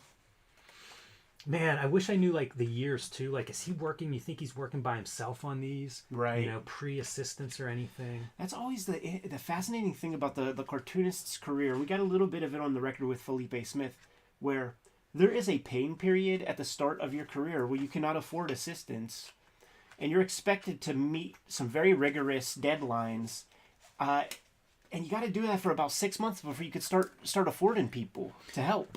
Yeah, and you can see with these, there's very minimal screens used. There's a couple here and there, but for the most part, it's just on the page, which maybe it's faster drawing on the page than trying to make screens work. There's the butt tree again. Yeah, quite an update, I think, of this story. Also, there's what look like experiments. Like, there's some hatching that I feel like is going to fall away. This kind of screen door hatching is something I don't associate with Otomo. Right. But saw it a few times in that story. Little Red Riding Hood off of page 1. I'm seeing maybe a grandma. Seeing context a clues. Big bad wolf. Boy, that wolf is scary. It's totally dressed up now in grandma's hat. What a subject matter to play with. Whenever imagining like having to do like, I don't know, a Legend of Zelda story or something, or even like Cerebus, like where do you find the reference for that kind of shit? There's like weird thicket, thatched roofs and all that stuff. Yeah, Hellboy would have that similar, same deal. How you guys putting together your morgue? Yeah. That like Wile E. Coyote looking big bad wolf is amazing. It is, man. But now we're seeing Three Little Pigs territory. So I guess these are maybe just like mashup strips. Yeah, I don't know. Boy, you sure see the wolf there huffing and puffing. Yeah. Is this Jack and the Beanstalk? How about me pulling one? Keep score at home. I think I got one, maybe. Right, that's a big ass bean. That is a big ass bean. And that's a little ass sack of nuts. He traded his pants for that as well. There is a lot of body humor here. Look at this sequence. Like this tree falls on this person's head, pushing the axe through. Wow. What a virtuoso drawer, though. I know, man. Like drawing these frogs at different angles and giving them personality. And half below water. Yeah, he's showing off what he could do with zips there, huh? Yeah. But then it's also one of those things where it's always fascinating, like what they choose to use hatching on. You could have done some stuff with tones there. That looks almost Mobius-like. Except it kind of gets away from him a little bit. It's incredible how much he can put into a panel, and it doesn't feel busy. It doesn't feel like over rendered. Beautifully designed. Like there's not one boring millimeter of these pages. No, and if you want to do like controlling your reader's eyes, look at that black, how it pulls you right into that panel. So we got these like unlit or these like spent matches, but then he's got like he becomes a match. Yeah, I don't remember that fairy tale. It's amazing to go from this level of detail and amount of figures and everything to then pages where it's like one solitary figure. Yeah. And now we're into, I guess, Goldilocks, right? Is that porridge? You got me. Oh, geez. Now Otomo gets canceled. Yeah, this one's on you for showing it off, Ed. Yeah, right. Through the Looking Glass, little Alice in Wonderland gimmick. That's an interesting tree. So beautiful. Very delicate hand. And I definitely wonder what kind of reference is used on it on something like that. Yeah. Because tree, like all this stuff that you think is not hard to draw, it's really hard to make a tree look, I mean, like that. Totally. This is great. And this is some of the stuff that I feel like there's a Mobius European kind of connection there, you know, like some of the ornate background details. Yeah. Pretty psychedelic. It's a great contrast to go from these trees that are gorgeous but very organic to then like these kinds of grid patterns and straight lines. Wow. That's awesome. We're through the Looking Glass now. Wow. I'm so impressed with this stuff. Love this. Little shades of Jim Woodring where like you're really getting into surreal landscapes. I felt that with the frogs. But then doing like the grids as part of your story and background to actually part of the reading experience. Is that the Mad Hatter? There's your Cheshire Cat. Yeah, yeah. And it's everything. It's the card soldiers. It's your Humpty Dumpty. I feel a little Nemo and Slumberland moments with some of this stuff too. You know what this one is? The Wizard of Oz gimmick. It's a beautiful splash page. And this is a wild one. Got little Dorothy here. You know, this is well before Lost Girls between Alan Moore and Linda Gebby. Because she, like, she shows her panties. And then some kind of balloon jumps up and hits a scarecrow in the face. But then you see he's got heavy lumber. Wow. That he's carrying. Jim, but that's not all. Because you still have a Tin Man that's going to get to see the gimmicks. Who looks very much like what is this comic? Gigantor. So you got a Scarecrow holding his boner. You got a Gigantor like Tetsujin 28 with his joint, which by the way, like Akira number 28, Tetsujin 28, big influence on Otomo. So now I got two dudes come up to the Cowardly Lion guy who looks like Paul Stanley from Kiss. Amazing, bizarre. And he's such a rock star, right, that he doesn't even need the panty gimmicks, but maybe it looks like she's putting them down. And he's got his outfit on with like lips at the edge. And it's the most like it's like a sausage dick. He would do that kind of stuff in Akira even. Like there would be parts where he couldn't help it. Remember we covered every inch of Akira on the channel, and there would be just like a section where a guy has a big old boner and is naked running around doing something. You know, it might be an incidental piece. See, here are these like loose leaf gimmicks where it's like we gotta sell some shit. Some of these full page splashes, wow, they're gorgeous. Absolutely. Imagine this being amongst an anthology of other strips of different shapes and sizes. Then you get to this. Like this dude is gonna command your attention. The ability to do depth with these kinds of organic shapes, because you don't have your traditional perspective to put on there. Yeah.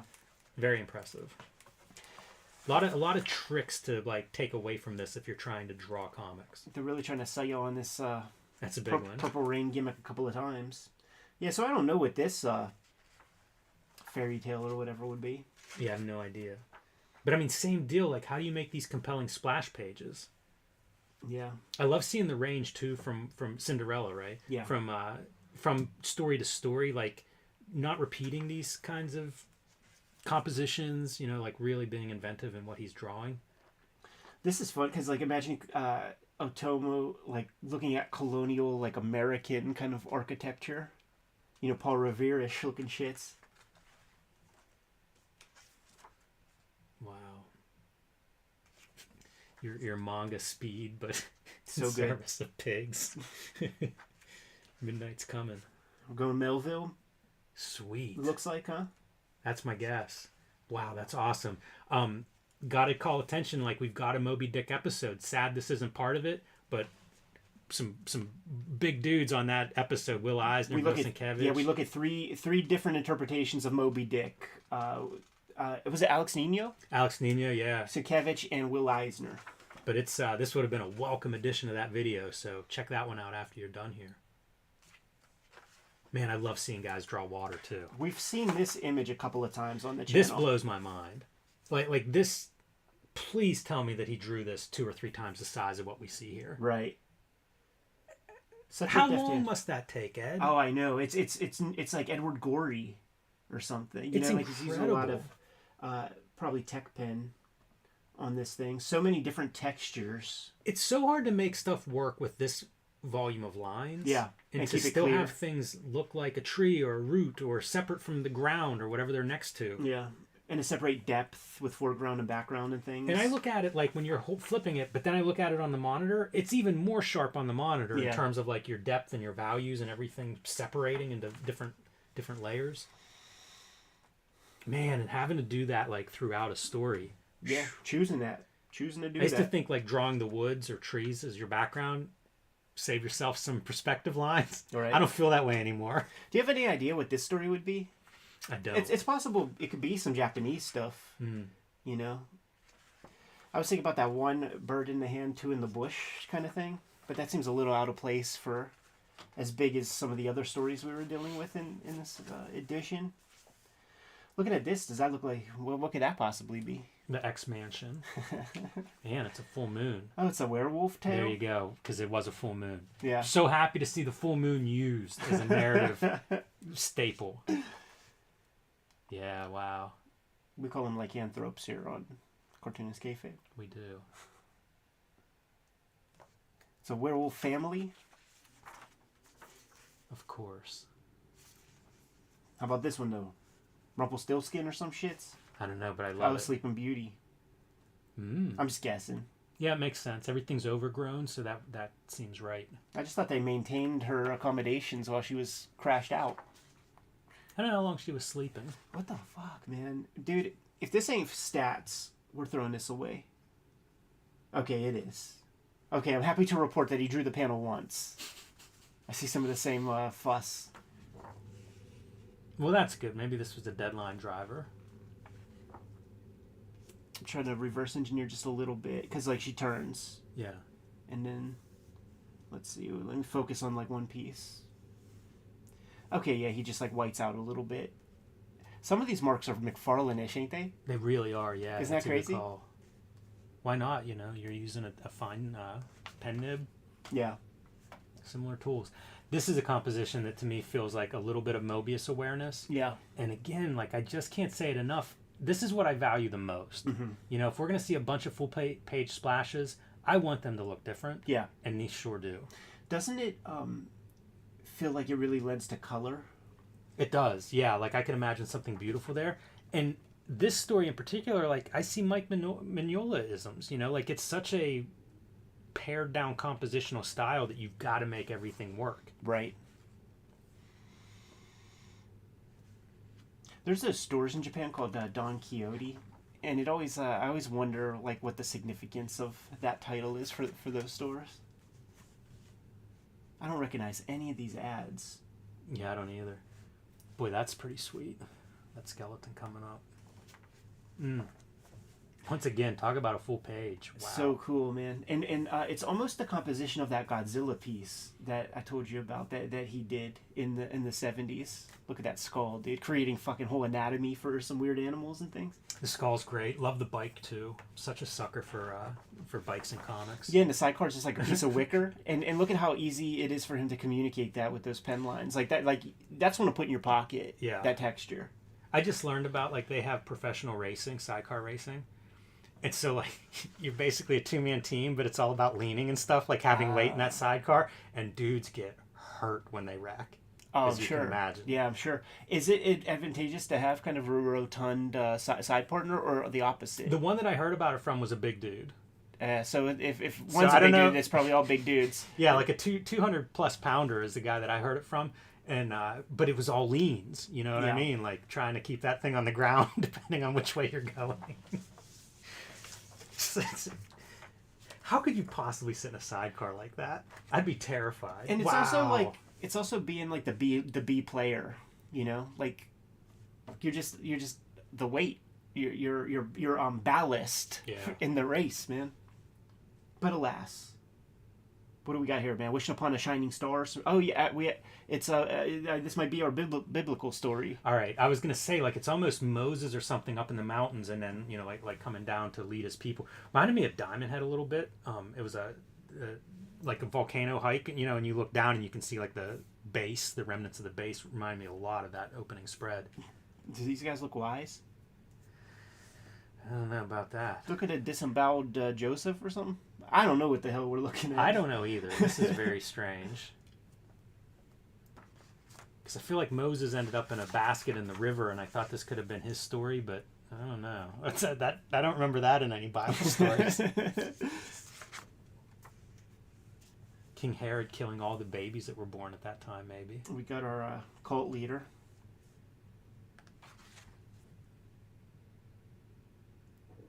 What the fuck are we looking at? Dude, I don't know.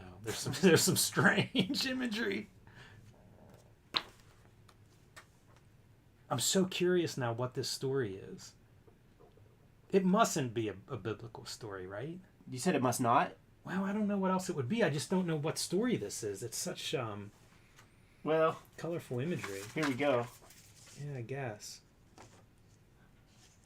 That's the evil-looking Jesus, man. I was going to say, is this like the Passion? Right. It's a little bit timid for that, to be honest. It is. What a closer.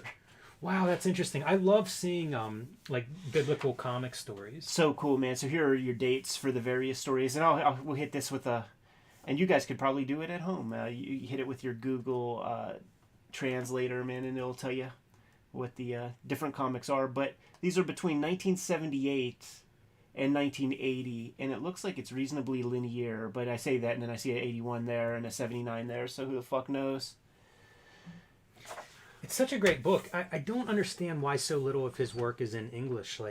Yeah, I mean, it always comes down. It's just his choice. You don't think every single publisher wouldn't do it if he just like put his name on a contract. He just doesn't need to. And it's not that different than Mobius in a lot of ways. Like so much of this stuff, you'd have an audience, but I don't know, it's not worth their time, or it doesn't meet their terms, or who knows. I mean, whenever we criticize like the American comics industry, I feel like it's a reflection whenever these international artists are like, nah, I'm not gonna, I don't like any of those terms enough to do it. Right. Yeah. Because it's a bitch. It's a hassle. Just speaking from the hip hop family tree guy who has to explain slangs and stuff like that to a bunch of people. Like you get called away from the Prime Directive, no doubt, man. But this is a book you could find this, man. And of all the Otomos that we've been showing off, this might be the cheapest, rare book that you're going to get your hands on. Might cost you about $50 here in the States or so. But the King Kayfavers are getting those first because they are on the Patreon, and the King Kayfavers are watching us record this video in real time. So if you want to be a part of that crew, hit the Patreon in the description below. But the videos are brought to you by the books that we make. Jimmy, tell the people what's out there. Hulk Grand Design, Street Angel Deadliest Girl Alive, Street Angel Princess of Poverty, and The Plain Janes are the books of mine that are either in print or coming to print very soon. You can also join me on patreon.com/JimRugg, where you can see lots more of my artwork, comics that I'm working on, download out of print comics and zines, and more. Red Room Crypto Killers issue 1 and 2 are being solicited to your stores right this very minute. That means that they're putting in their orders and telling us how many of those things we have to print. So go ahead, do that. Hit up your shop. Get these comics into your local store. 2 trade paperbacks exist right now, Trigger Warnings and The Antisocial Network. I'm serializing the new Red Room comics before they hit paper at my Patreon. Link in the description at the link tree below. 4 volumes Hip Hop Family Tree, celebrating the 10-year anniversary of that comic. 3 volumes X-Men Grand Design, and WYSIWYG is another comic that you can see out there in the wild. I actually saw a bunch of WYSIWYGs on my Instagram stories not too long ago, so thank you for supporting the books and keeping the channel going. But there are other ways to support the channel. Jimmy, tell the people what's up. Subscribe to the Cartoonist Kayfabe newsletter at the links below this video. You can also find Cartoonist Kayfabe t-shirts, merchandise, mugs, stickers, hats, and lots more at our spread shop. That link is also under this video. I love seeing those shirts out in the wild, and it's a great way to keep the message going, man. Jimmy, giving them marching orders. We'll be on our way. Read more comics. Boom. Should have been a read more manga. Yeah, so King Kayfabers, I think it's called Hansel and Gretel, and if you just see a green hardcover, scoop it up. It is so true, though. When I was in Japan with that dude Sean, the Japan book hunter, it was making me like he was so cool. He hooked me up with that Isisagawa joint, a couple other things, but I started to feel like nervous, like he was making me like I was feeling like a piece of meat, or like used in a weird way, man, because like he's got a good business going, and that dude was just buying up all the he was kicking it, and we were having a good conversation and stuff, but when I would buy something, he would buy all the rest and just follow me around, and it's like I see what's happening, like I'm factored into your business model at the moment here. It's really interesting. I love these covers so much, man. We're going to be doing a little Shonen Jump overview. And I think you could simply call this like Shonen Jump or History of Shonen Jump. Yeah, History of Shonen Jump's a good title. It is a good, yeah. And you know, we'll talk for 30 minutes or something. I feel like you could call it something like, man, I was looking at like numbers of stuff. It's simple. You could call it like $200 billion worth of manga. It's crazy. The revenues that have been generated from this book. Yes. Like, mind-blowing. You know what I heard that was kind of interesting this week? Was how movie theaters have been in recession since 1940. That's like whenever they peaked for ticket sales per person in the U.S. And, you know, like, it's one of those things, a point of frustration, right, where, like, comic people aspire to movies, and it's like from a business standpoint, like they have been in decline for 80 years, right? So careful what you wish for. Yeah. You know what I mean? Like, people should be happy with what we've got. Yeah, but my thoughts with all that stuff is like they blame or like declining sales on you know, outside influence of other like pop culture media and stuff. And this is a great conversation to have in relation to Shonen Jump, because the biggest years were in 1996, and Japan gets all the best video games first, gets all the best cartoons first, gets all the best, you know, anime and movies and lots of pop culture before we do, and it still sold an order of magnitude better than it ever did in 1996. You know, at the height of PlayStation's on the, you know, on the horizon, like all the best role-playing games that take 80 to 100 hours to play are out, but yet still Shonen Jump is still kicking fucking ass.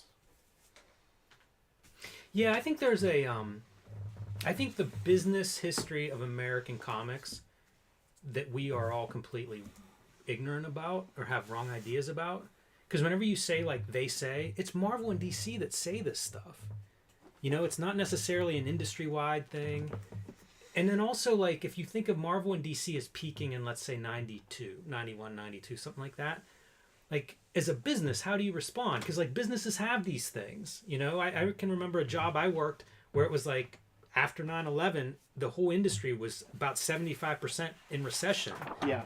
And we didn't lay off anybody because they had a diverse business model. Like, it wasn't all 100%, but some of our competitors went out of business because they were just one thing. Yeah. And I think of Marvel buying like Fleer for $400 million or whatever around that time. They weren't really recession proofing themselves. They weren't really, you know what I mean? Like, they were living like, hey, this is our most successful time period. Let's live like this is going to be the rest of our future. Right. And then cut to 3 years, 4 years later, and they're bankrupt. Yeah. like there's a business story of comics in America that really I don't think has been told anywhere. And I'd be curious to see it. You want me to dig that out? Yeah. Yeah. It's so funny. I got a bunch of issues that I didn't even crack open yet. Because we wallow in the muck of avarice with our comics on Cartoonist Kayfabe. And I don't even know how, like, we can mostly look at the covers. I think each of these is going to yield an episode over time. You know, each volume.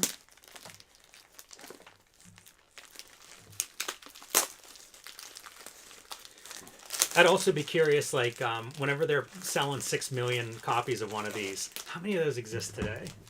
You know, like, it's got to be, the majority of these things have to be recycled just from the size of them. Yeah, it's true. But look at these prices on all this stuff. It's you know, a yen, a dollar was 150 yen. It's 400 yen. Yeah.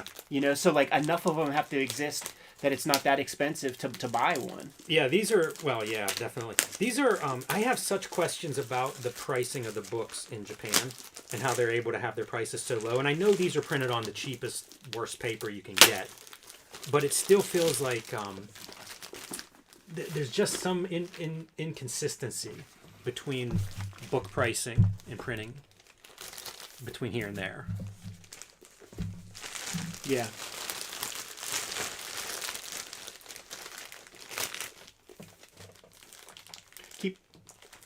Keep unwrapping books for a moment.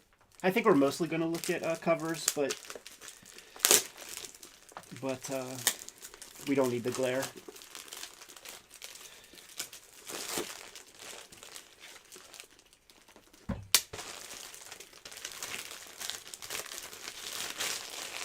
Malcolm Flanagan said he just got some books from the Japan Book Hunter.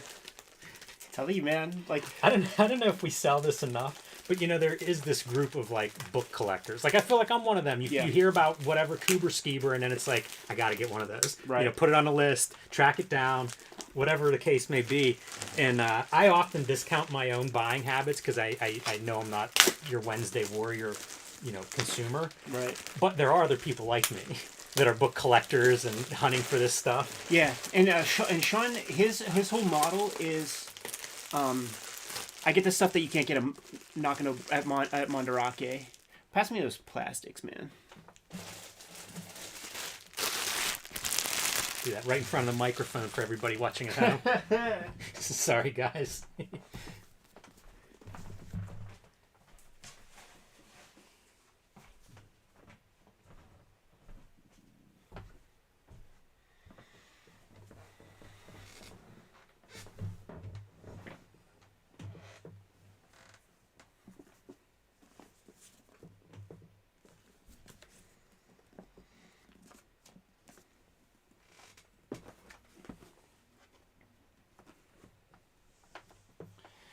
Now, this is us being sort of generous and stuff, because part of what Japan Book Hunter Sean has done, like, one of the things he does is he sells complete runs of Garo magazine by year as like blocks, and the Garo magazine price, like in a town like Jimbocho, it's so different now. Like they were 100 yen a piece when I was going through there, and it's very different. It's $15 or something. You know, it's 1,500 yen. Yeah. Because of his growing business and things. So like, my plan is always to come back with this exact amount, 24 volumes, and just build a big chunk of like that sweet spot period of like 1980 to 1991. But like this video is gonna fuck that up, I think, a little bit. I do think that's gonna happen. You know what? That is the cycle of this kind of thing, because like when I started buying those black and white books, they were practically free. Like yeah. I mean, dudes would give me a box of them if they thought I was interested in them. And now like that stuff, I never see it anymore. And now it's all like secondhand sellers, right? It's Power Comics, it's us, it's people looking for them. Mm-hmm. You know, it's that's kind of the law. You know, that's the nature of it. And I think that guys like the Japanese Book Hunter, some of that's the deal. Like, you look around and it's like there's an abundance of these things. They're a buck for Garrows. I can sell those. Yeah. And I can profit from it. You know, so it's inevitable that, like, you get that stuff that's at the bottom of the market. Yeah. Inevitably, that becomes the collectible, because people that can't afford anything else, that's what they buy. I say it all the time. That's 70s Kirby for me. Like, I bought the Kirby I could afford, and now we all have caught up with it because that's what my generation could afford, what we could find. Yeah, and like the thing about his business also is, like, he's so in tune, because I said it on the channel a couple of times that if I wanted to, be careful with that. If I wanted to have a business of arbitrage, of like buying stuff here, bringing it back in, like, to Japan in a couple suitcases, dropping it off, and then loading up and bringing stuff back here to sell, like, he has my exact. He knows what the Gaijin are into right at this moment and stuff, and he knows that the Garrows are the thing, and also like I don't think Johnny Ryan buys American comics, and like he almost exclusively deals with that guy on just like the weirdest, like, Saruo, Makes total sense. Maruo mangas and shit. It's hard to see this stuff and go back. It really is, and like looking at that Witchblade stuff, and looking at this fucking Deathmate Red, like, this is just such, like, seeing the hand and seeing that it's just like very kinetic, just brilliant artwork. It's impossible to really fuck with that shit. It really is, and I can see how you do, just like each book gets a video, because like I'm going through and it's every story looks amazing. Yeah, they all look very different. You know, that's a conversation. Okay, so like Jimmy, like, we got our Shonen Jumps here. As we get into like a little history piece, like, you got the Mazinger, you got the I Saw It on deck. Ready to go. Okay, cool. I find them so attractive. Like, I just know, from a pure aesthetic standpoint, to me, oh, look at that cover. Yeah, this is one that I wanted to. Yeah, hold that up. Oh. Cyber Blue. Loving it. Such a badass, man. If you didn't get a chance to see that documentary, you really should. I do need to see it. I have not watched it yet. I've been really loving that anime, dude. Watched the first whole arc. I'm on to the next, and it's just like endlessly compelling. Did you read all the volumes? I am up to 4. Yeah. I'm missing 5 and 6, so I haven't read 7 yet. Yeah. I need to pick. I plan to pick up 5 and 6 next week when I get a fan. Yeah.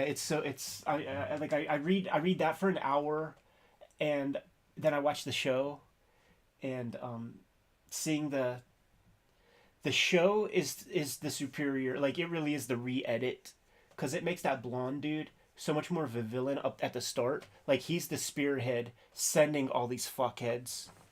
I need to watch the anime.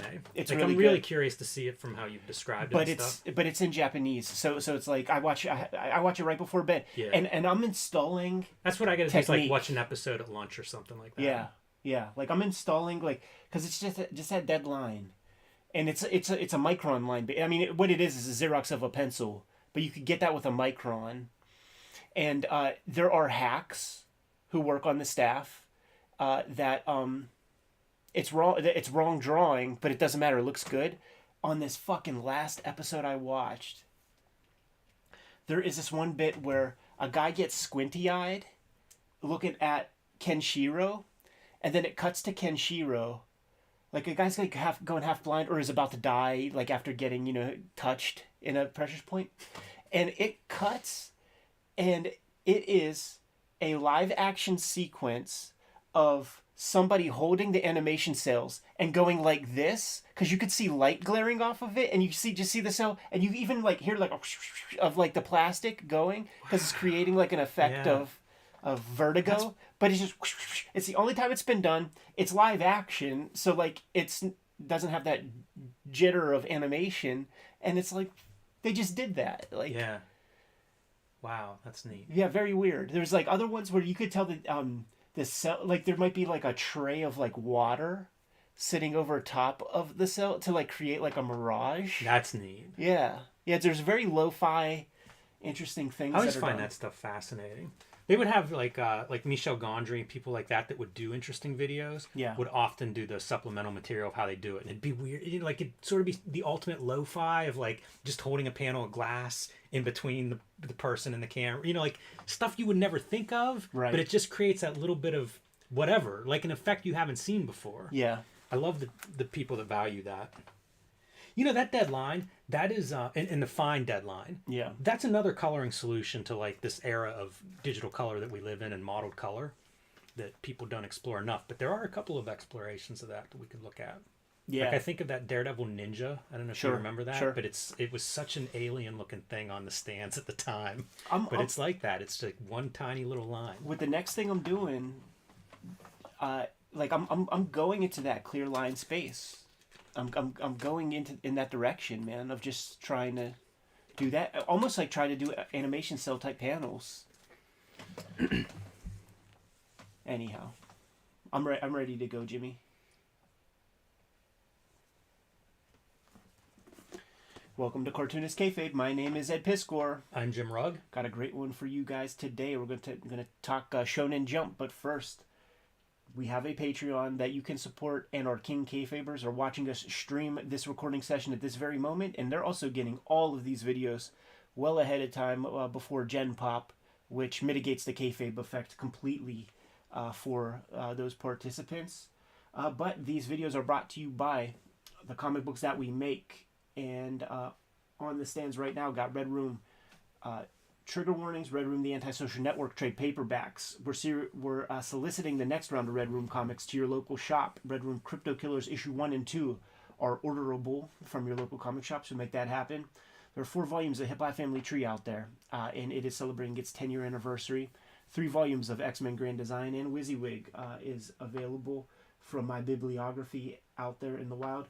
Jim has Hulk Grand Design Treasury Edition. It's out there. Go to your comic shop, scoop that stuff up immediately. He also has Street Angel Princess of Poverty forthcoming, but Street Angel Deadliest Girl Alive trade paperback, that's this one right here, is out there in your comic shops at this very moment. And don't forget about Plain Jane's, his shoujo manga, which is very appropriate to mention because, like I said, we are talking Shonen Jump here today on the Cartoonist Kayfabe channel. Over 7 billion sold. Starting strong with that. Since 1968, Jim. You can find these things when you're out there in Tokyo, and it's my custom to grab a couple of them whenever I am out there to sort of bring back. It's a very mystical comic to me. My pops worked in Korea, and somehow those comics made their way to Seoul, South Korea. Whenever my dad was out there working, he brought me some 1991 era Shonen Jumps that had Slam Dunk and Dragon Ball Z and JoJo. JoJo's Bizarre Adventure were like the 3 big ones because those titles were also in English, so I could like read like what the heck it was called. But it was very mystical. Never heard of like Shonen Jump. I didn't know the title of the thing.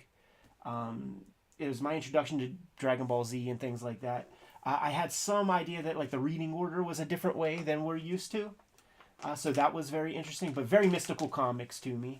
Yeah, no doubt about it. And that's that age where like I would get hold of whatever weird comic book, magazine, whatever, and just read it to pieces. Yes. And, you know, you didn't have that much stuff. So if you get that at that age, it's just go through it. Totally. Try to decode it and understand it. I would be curious. This is the greatest comic series of all time. Absolutely. And I don't think it's close. And I'd be curious, like, what kind of rebuttal anyone would have that would disagree with that. When you think of the list of books that have come out of this, characters, creators, and the numbers sold, like, I don't know what argument you could make for anything else. And I always think of this format and why nobody really made an attempt at this format in the States. Sure. Even when they brought Shonen Jump to the States, and then there was Raijin Comics, the first kind of like, it was a weekly, and it was printed the correct way. I think it might be one of the first comics. Like a sales point for me for Raijin Comics was keeping faithful to the reading order. And I don't remember seeing that or hearing about that before then. But right after Raijin started, Viz put together there's monthly Shonen Jump that was still thinner than this. Right. You know, it was maybe 120 pages, 150 pages, maybe 200. But these can approach 500 pages of material every week. Which is mind-blowing. Yeah, totally. About 20 features, 30 features in there. This is Captain Tsubaba, which is a staple of of Shonen Jump. But like I said, it started in '68. In the first 3 issues, they licensed some American stuff. There was 2 Alex Raymond pieces. There was Secret Agent Corrigan, and it might have been Secret Agent X9. And then there was a Lee Falk, Mandrake the Magician. Boy, Lee Falk gets around. Got serialized, yeah. And everybody I talked to about that like sort of knew that, they were like, yeah, we got rid of that quick because, like, I mean, there's no end to the shit talk that I heard about American comics from the Japanese. You look at this, and it's so apparent right away that this is a different language, and totally. I don't mean this. I mean the visuals. Like, I think I like How to Draw Comics the Marvel Way, where they're like, make it more dynamic. This is like a 12. Yes. You know, like, I mean, every page feels like these covers where it is just fighting advertising, fighting the other features, like, look at me, look at me, look at me, every page. I'm not sure if this, like, I don't know if this is a subscriber thing. It looks like this could be an intact survey, which, because you see all the titles right there. Yeah, and it's worth mentioning that to anybody that's Very unfamiliar important. with Shonen Jump, is that they have survey cards in every issue. And, like, if you're not one of the most popular features, then it's time for the next person to get their shot at it. Totally. And those editors are out there, man, working with upcoming cartoonists. Oh, dude, it's so hardcore. Yeah. And, you know, this is aimed at young male readers, even though they have a large readership of over 25-year-olds and a large readership of women. But this is boys' comics. And you see it. You see sports in the beginning of this issue, and now we see fighting. It really is mind-blowing. And, you know, the American version of this, if someone were to do it, I would think a Marvel or DC would be the company to do it. And the compromise would be put out your month's books or your week's book or all the Batman books once a month or whatever, but you got to do it on this kind of like cheap production in order to do 500 pages for a price that, you know, somebody that's not buying the individual comic books is willing to pay. Yeah.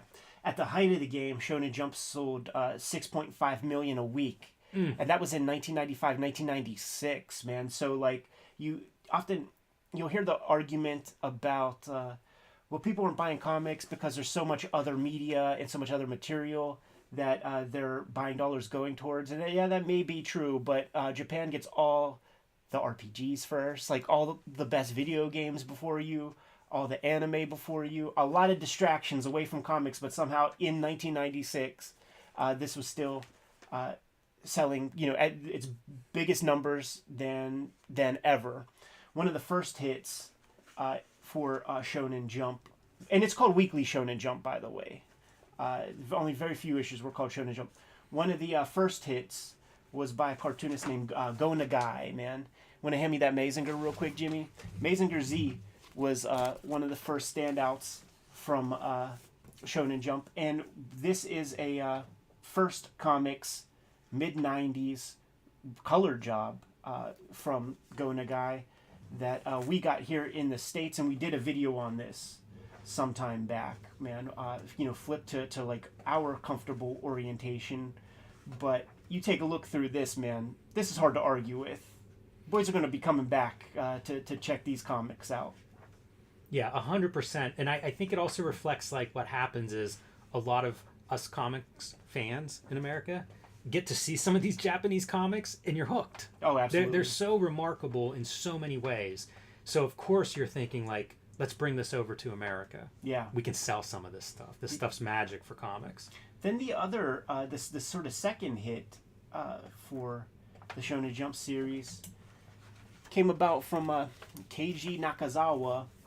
There was the one-shot called I Saw It, which is just going to be a one and done. And that's what you would get in these issues of Shonen Jump. You have many series, but there are also many one-shots within each volume. And sometimes, like, there's one of these that I bought that has a Dragon Ball story or a Dr. Slump story and a Akira Toriyama one-shot in there. So that month, he put 70 pages, that week, he put 70 pages of comics out there.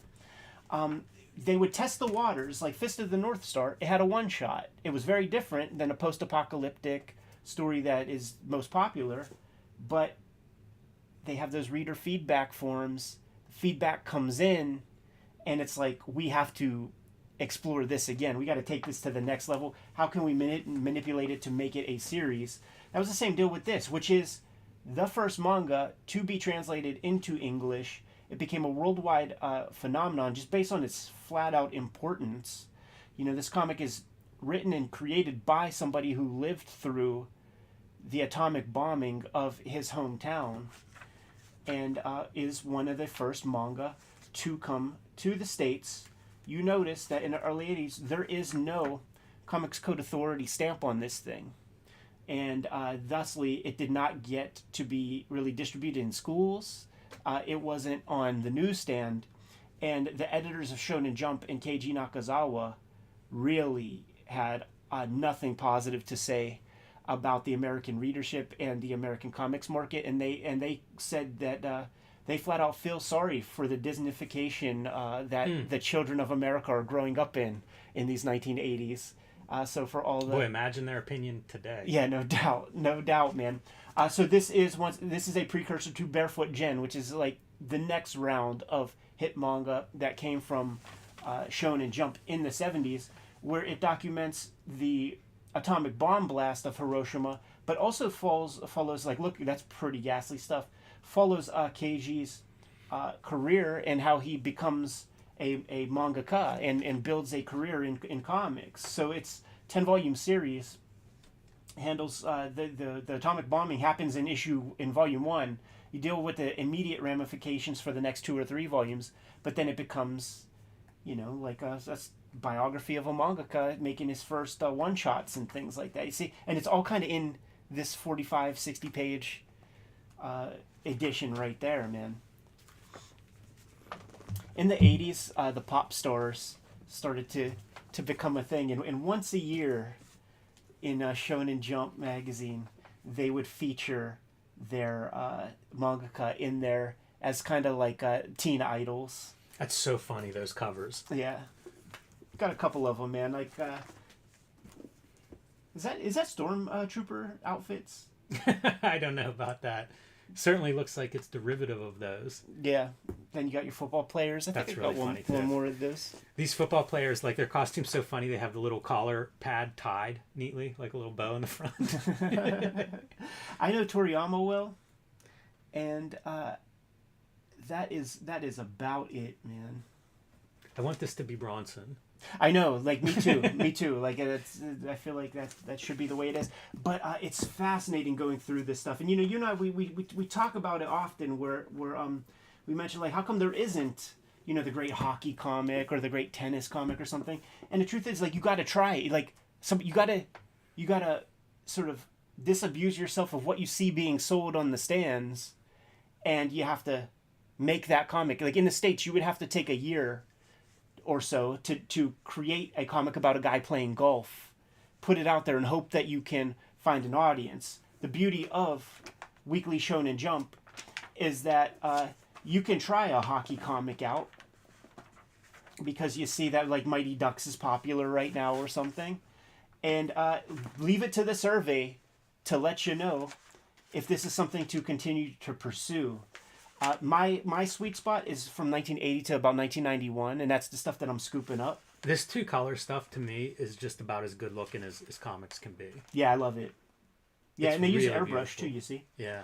I have issues from the early 80s that have maybe 2 golf comics in the same one, or 2 tennis series. Yeah. There was a volleyball comic. I don't know if it was a Shonen Jump comic, but it was translated, so like I read the first volume. Yeah. And the way they handle sports, because like I don't know anything about volleyball, let alone Sure. care. They're explaining rules in there so that you understand the game as the reader, while also establishing relationships as well as like who the characters are that are going for that like samurai discipline of being the best. Yes. And it's all in there, and it doesn't feel expository. It doesn't feel boring. It's super fast. Yeah. It's the ability to do speed and dynamics in a sports story.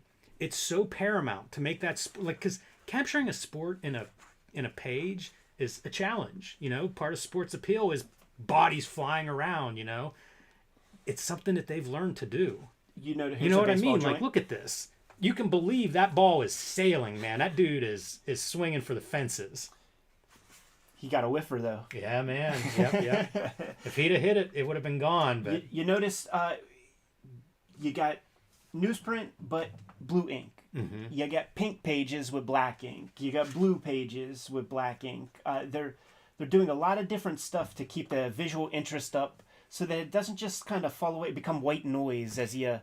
And you have this variety of styles, like, you know, a very cartoonish, almost chibi style, next to very highly rendered, more realistic kind of stuff. Realistic may not be the right word, but the highly rendered kind of stuff. Like, you flip through an issue of this, and you are getting like a spectrum of styles in terms of cartooning. Wow, that's amazing. Yeah, Tar-chan.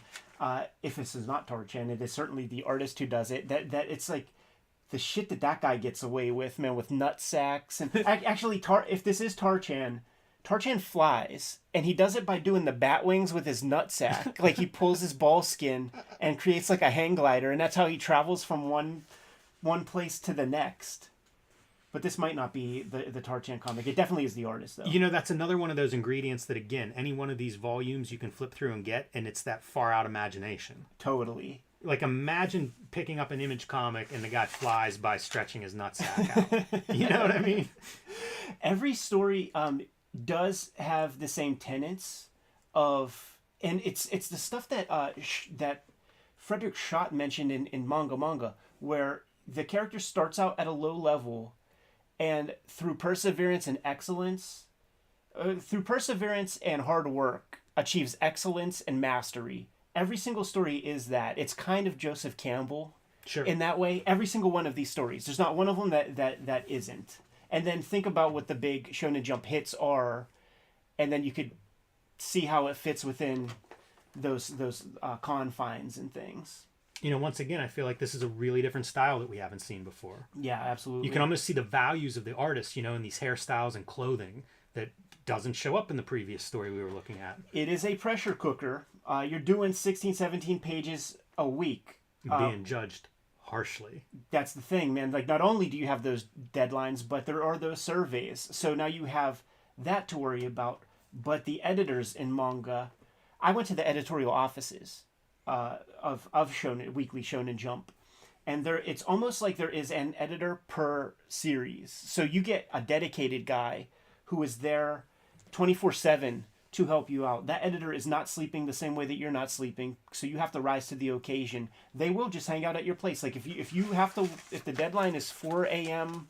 on a Thursday, like, they will do everything. They will be there at 2, 3 a.m. and do everything they can to deliver that strip in on time. Yeah, and you can see we interviewed Felipe Smith, who worked as a mangaka for a couple of years, and he tells those stories about being up all night with his editor, you know, in the local coffee shop that was open all night, just making those deadlines, man, and making the story the best it can be. Yeah, and lots of people, you know, are manga fans out there. They know that, right? Like, these 7-day deadline, got to turn a comic in every week. But when you parse that out and you think about what that is not drawing. It's not 17 pages divided by 7 days a week. No. It's like 3 days is spent on the writing portion with the editor, who is a contributor of the work. It's a very interesting dynamic because the editor is helping it along and is telling you the ingredients that are missing from the thing. But what's interesting is he's not involved in the ownership of that series.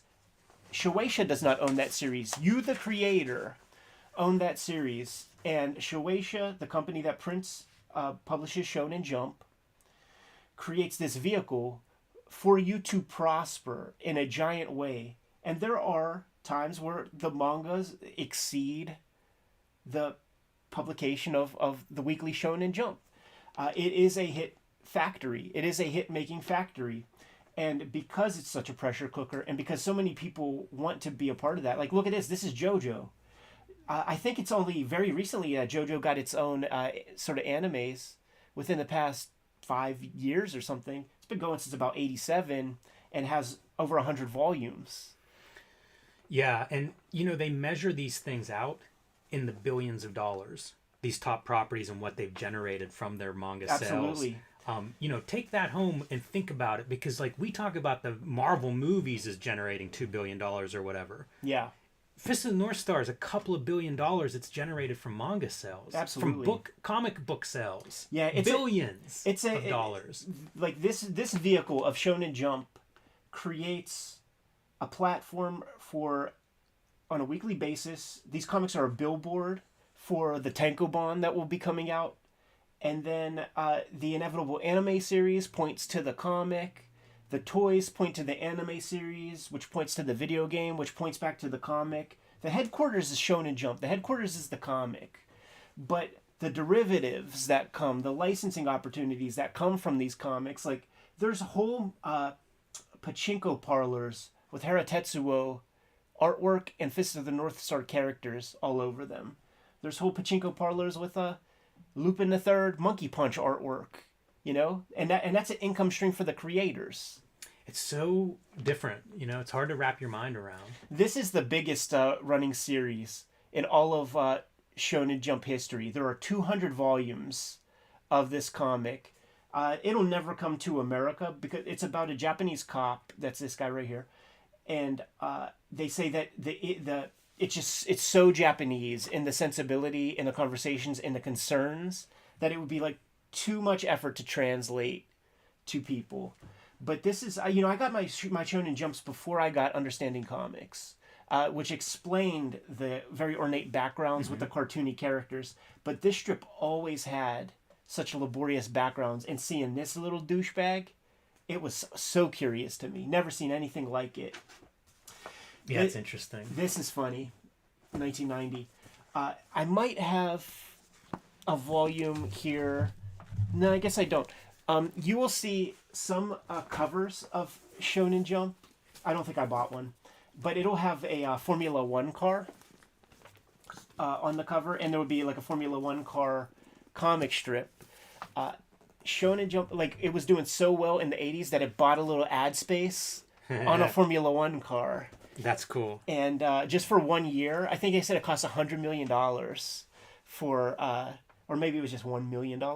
But it was, and it's so tiny also, man. But they were very, very proud of that. This being the hit making factory with all of the surveys and things, when a strip winds down and is completed, there's basically another one ready to go. They say that the dwindling sales after that 6.5 million with Shonen Jump was because basically in tandem, Dragon Ball and Slam Dunk ended their series.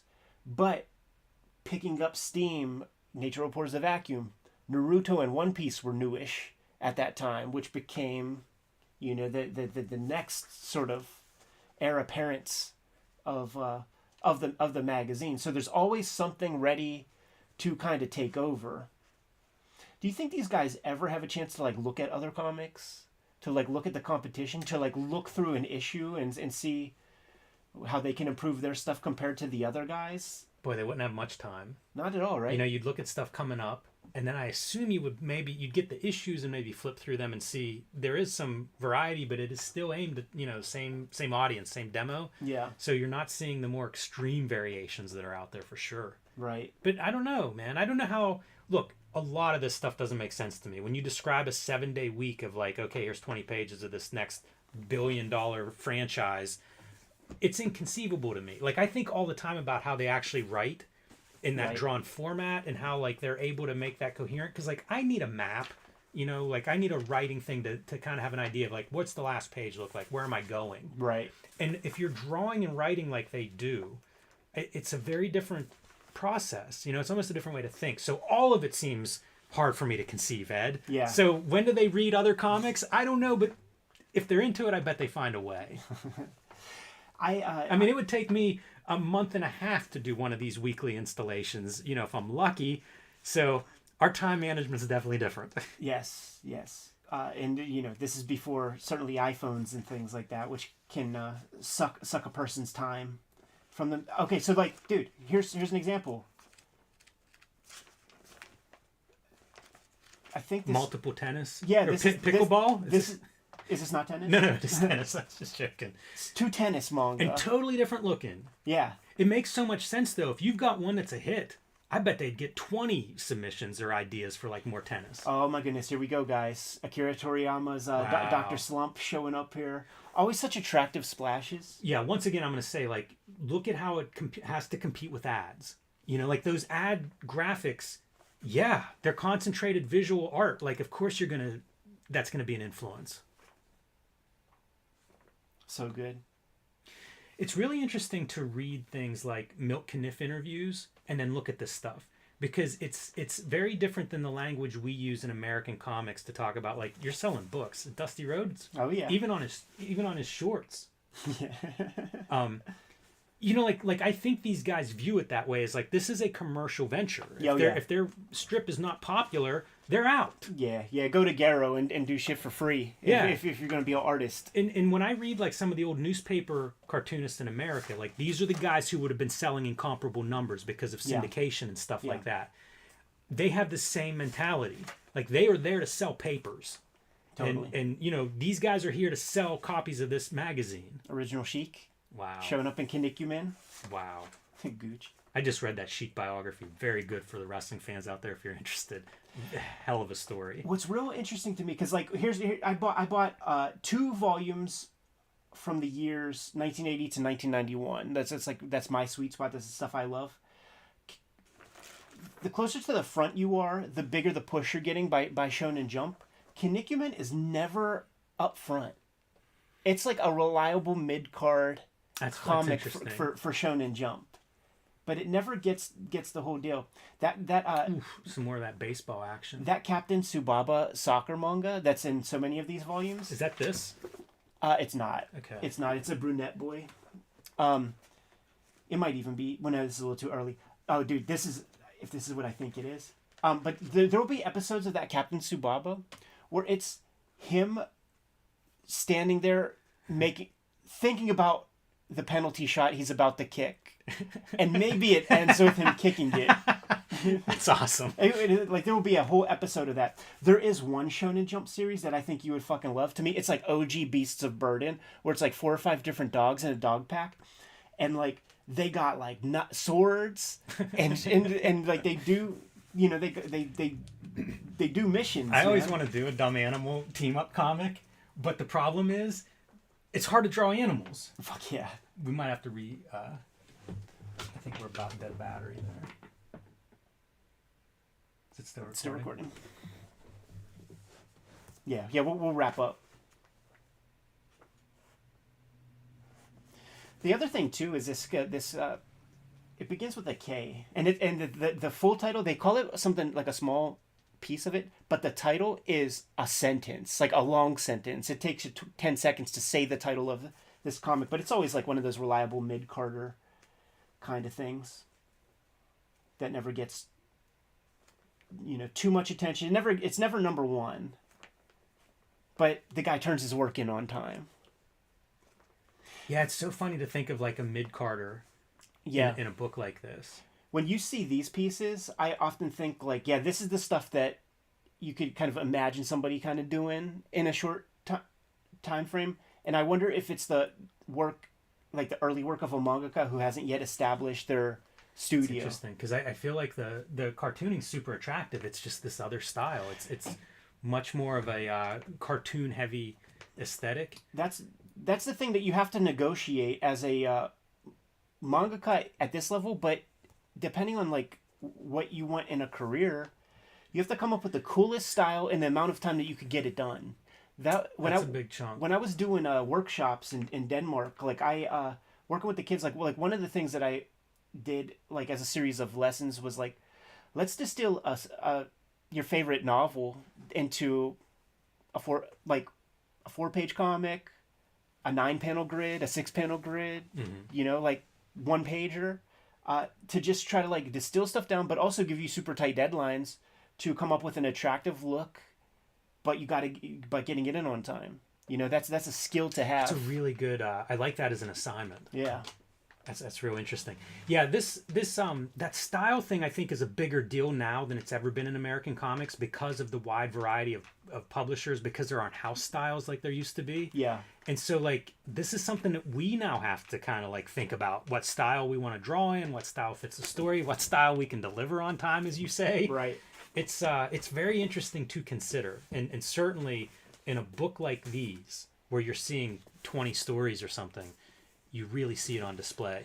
So we got a lot of issues here. I got 24 of them that I bought. Dude, I brought this shit back from across the world. Isn't that ridiculous, man? It's like I brought 500 pounds of books. Every cover is so fascinating because just the last like 3 that you've popped in, they're completely different compositionally, and there's so much happening. This is the one that feels like before there were iPhones, there were Shonen Jump. Right. Check this out. There's a Dr. Slump in here, and then there is a Toriyama one shot in here. Boy, that dude was working. Talk about not resting on your laurels. So there's beautiful. There's about a 40 or 50 pager, and this is published in the Manga Theater book. I was gonna say, like, I recognize that image. And then 15 pages, 17 pages of a Dr. Slump. So 60-page week for Uncle Akira there, man. Show off just a couple more of the covers. And it's a sweet cover. So Kayfabers, each of these volumes is a complete episode. If in the future, put something in the comments about what your favorites are. And listen, man, if you need to make some space for your absolute editions of a Swamp Thing or something, and you should have some old Shonen Jumps, send those babies our way. We'll be custodians of that stuff. I foresee there being a room in the Kayfabe compound, Jim, with full of bookshelves of books that we can't read. Oh, I was going to say the manga room, the manga lending library. Look at the variety here again of these covers. Like complete different styles. It's such a bold thing from a publisher standpoint because I feel like we've heard many times about publishers that don't want to take chances here. Yeah. This feels like a chance. Right. A chance being taken by a book that's selling 5 million copies at the time, something. And the cool thing is this is 86.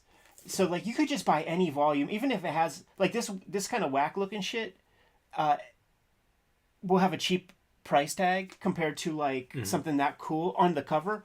But that comic is still in here. Right. You know what I mean? So you're still getting the cool shit. It's just like, people judging books by their covers. I would be so curious like how they figure out covers. Right. For how much they seem to really go after data as like what series are people buying this for, what's the most popular. The variety of covers really makes me wonder like how are they picking this stuff? Totally. Because it sure doesn't feel like a formula. What I do know also is that it's 5 color covers. And I'm not sure when that practice started. It looked like it might have even started right here, like as early as 82. Yeah, that pink looks like an extra color. Exactly, that's what it would be. Just like it's the one extra piece to do what they can to stand out on the racks. So it would be CMYK, and then it would be a fluorescent that they would bring in to the mixture. Look at the background here of like this. I do this in Photoshop, right? It's like a mosaic effect, and you can set the size of it and stuff. It's a very computer kind of effect. You think of that's 1985, right? It's using the same technology that Otomo used on that splash. By the way, City Hunter, fucking awesome strip. Yeah. And this was serialized in Raijin Comics. That's a really bold graphic choice. To add these, to think that way, to have like those kinds of things in your. In your idea box. It's such a different way of thinking because it goes against everything. Like Chip Kid, this would fry his circuits with all the different typefaces and all the arrangement. It's not so cohesive, like what we know, the way we sort of study design and use design, it's like big focal point and then accents along. So like that's about as far as it gets in terms of like being like us, because like sure there's a focal point, but then there's all this other shit competing, and it's just every square inch is a visual kind of shout. It's hard to look away from any one of these covers. It's true. We can wax about this all day, man. We got 24 volumes of Shonen Jump up here, man. 2 from each year, from 1980 to 1991. Kayfabers, let's hear it in the comments, man. Which one of these are we gonna start off with?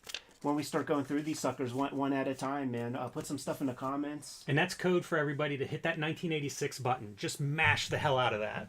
Yeah. Such a sweet spot year for me. Like, But you know what any of these are? 1991 I'm staring at right now, and I'm thinking of Jim Lee X-Men. Totally. You know, like, it's so much fun to think about, like, all of this stuff happening concurrently with, you know, with all comics history. Here's an 86er. And dude, how about, like... See what I'm saying? What a sweet spot. You got Hokuto Shinken, also known as a Fist of the North Star, and then followed up by Kinnikuman.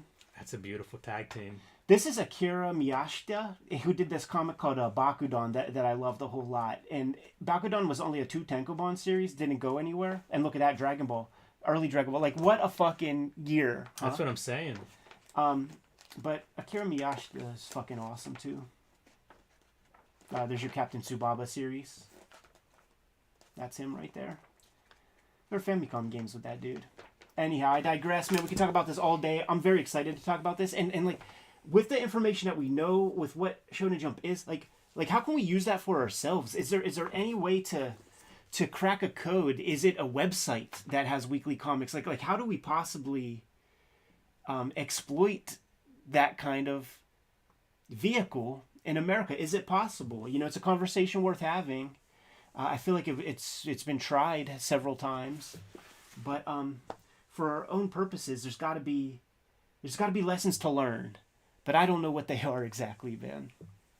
Yeah, I would love to discuss that further at some point. Some future episode, Ed. We can think on this. We can see how comments respond to it. It's such an interesting topic, and a conversation for the future. Something to revisit.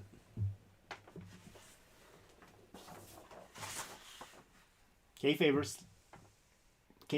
like, follow, subscribe to the YouTube channel, hit the bell so that we can notify you when new vids are available. And we do have a Patreon. Those who support us at the highest level get all the videos for free, get all the videos before anybody else. And some of them are watching us live stream this recording session at this very moment. But the videos are brought to you by the books that we make. So Jimmy, tell the people what you have out there, forthcoming and on the stands right now. Hulk Grand Design, Street Angel, Deadliest Girl Alive, The Plain Janes, and coming soon, Street Angel, Princess of Poverty are my latest books. You can also join me on patreon.com/JimRugg to see more of my art. You can see what I'm working on next. You can download out-of-print zines and mini comics there as well. Red Room Crypto Killers, issue number 1 and 2 are being solicited to your comic shop at this very moment. Murder on the Dark Web for Fun and Profit is the name of the game. I am serializing these forthcoming Red Room comics on my Patreon right now. $3 gets you the archive there, more than 300 pages worth of stuff. There are 4 volumes of Hip Hop Family Tree out in the wild right now, celebrating its 10-year anniversary in 2023. 3 volumes, X-Men Grand Design. 1 volume of WYSIWYG is out there in hardcover format for you to get your hands on, Jimmy. But tell the people what else we have out in the wild to support the channel. Subscribe to the Cartoonist Kayfabe e-newsletter at the links below this video. You can also find Cartoonist Kayfabe t-shirts, merchandise, hats, fanny packs, stickers, and more at our spread shop. That link is under this video. A plethora of ways to support the Cartoonist Kayfabe YouTube channel. Give them those final marching orders, Jimmy, so we can be on our way. Read more manga. This one's real cool because it's a machine that, like, the guys at Shueisha, like, if you look in the first couple pages, they like build that thing to take the photo. Yeah, that's funny. Yeah, it's not like a weird collage or anything. Like the Rob Liefeld Bad Rock. Yeah, or the Youngblood shuttle. Wow, man, is that involved? Yeah. They got that thing sculpted on his head.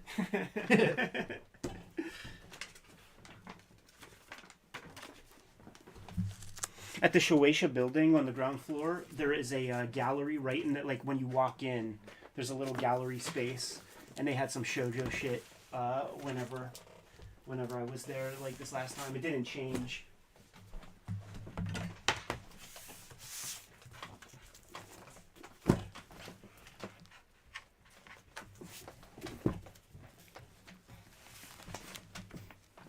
Going back into the manga room, guys, to put some of this stuff away. Yeah. Pass them on. It's a very secret room here at the Kayfabe compound. Like the vault. Like the panic room. You get behind a stack of those Shonen Jumps and you are bulletproof. Although it's no good in a fire.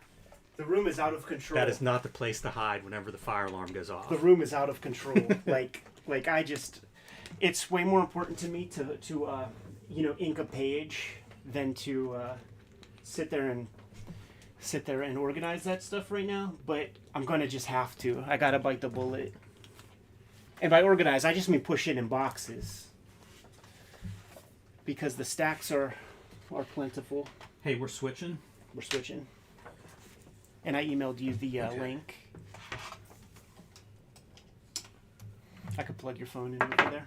Yeah, well, I'll plug it in because I'm going to start the render.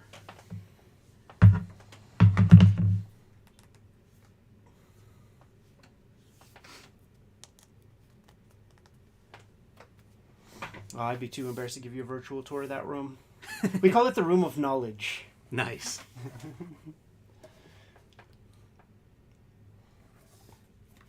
Because it is just... I would bet a ton. Like 2,000 pounds of books in there. Yeah, I actually was thinking recently about various rooms where I have books, and some of the upstairs rooms. Yeah. How safe they are. Yeah, we had that conversation. Yeah. And it just made me... Yes. Yeah, like, me too. I had nightmares of just falling through the floor while I'm sleeping and stuff. Yeah, no doubt about it.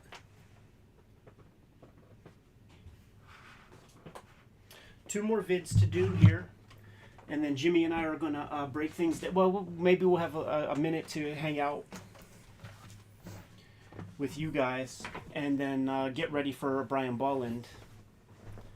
Man, I got 3 calls from Warren Bernard. I think that means he might be coming to Pittsburgh. Yes, I got an email from him. All this morning. Yeah. He's ready to go. Not holding out. Yeah. When is it? March 2nd to Sunday, March 5th. You know, I don't think... I just don't know. Because I think we might have guests, man. Well, we will have to check. Yeah. Yeah, it got a little busy here in the beginning of the year. Just this wrinkle of having these guests, like, be so amicable about going through their works. It's like, we just don't want to stop that, man. I have a million ideas of just very, I think, historically important videos to make, man, and you guys are gonna be sort of very important for helping to steer those conversations. You guys, specifically the King Kayfabers. I really appreciate you guys being here, and it really is a thing of separating the wheat from the chaff with just anonymous discourse, or just like random Joe Schmoes who aren't as invested in the channel as you guys are. It's just very appreciated because you guys clearly have the chops and are providing some real intellect,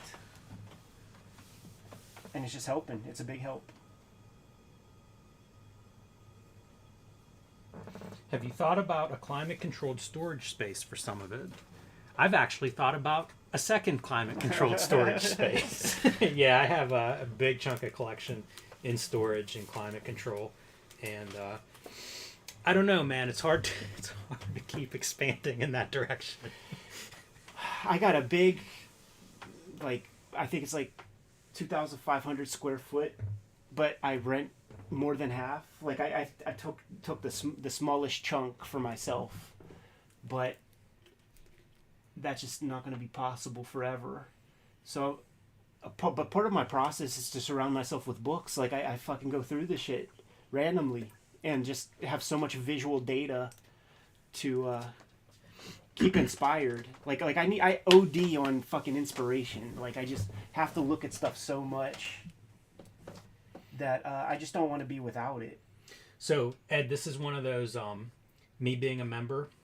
Oh, you gonna grab it? I might. You might sell it to me, but I've got competition now with the King Kayfabers. Yeah. Because this is a book that is not on my shelves, Volume but it's 2. on my list. Yeah, Volume 2. And we're going to be looking at the best comics of the decade, Volume 2. This one, I don't know what the first one is. I think I remember seeing it out in the wild and passing it up. So I feel like this is the stacked deck. Because you got Crumb and you got you got Los Bros. And I don't know if Volume 1... what's Volume 1? These are so interesting, too, because it's such a snapshot. We talk about this stuff of being, alternative versus Marvel DC and history, you know, where like you could count the great cartoonists on two hands. Yeah.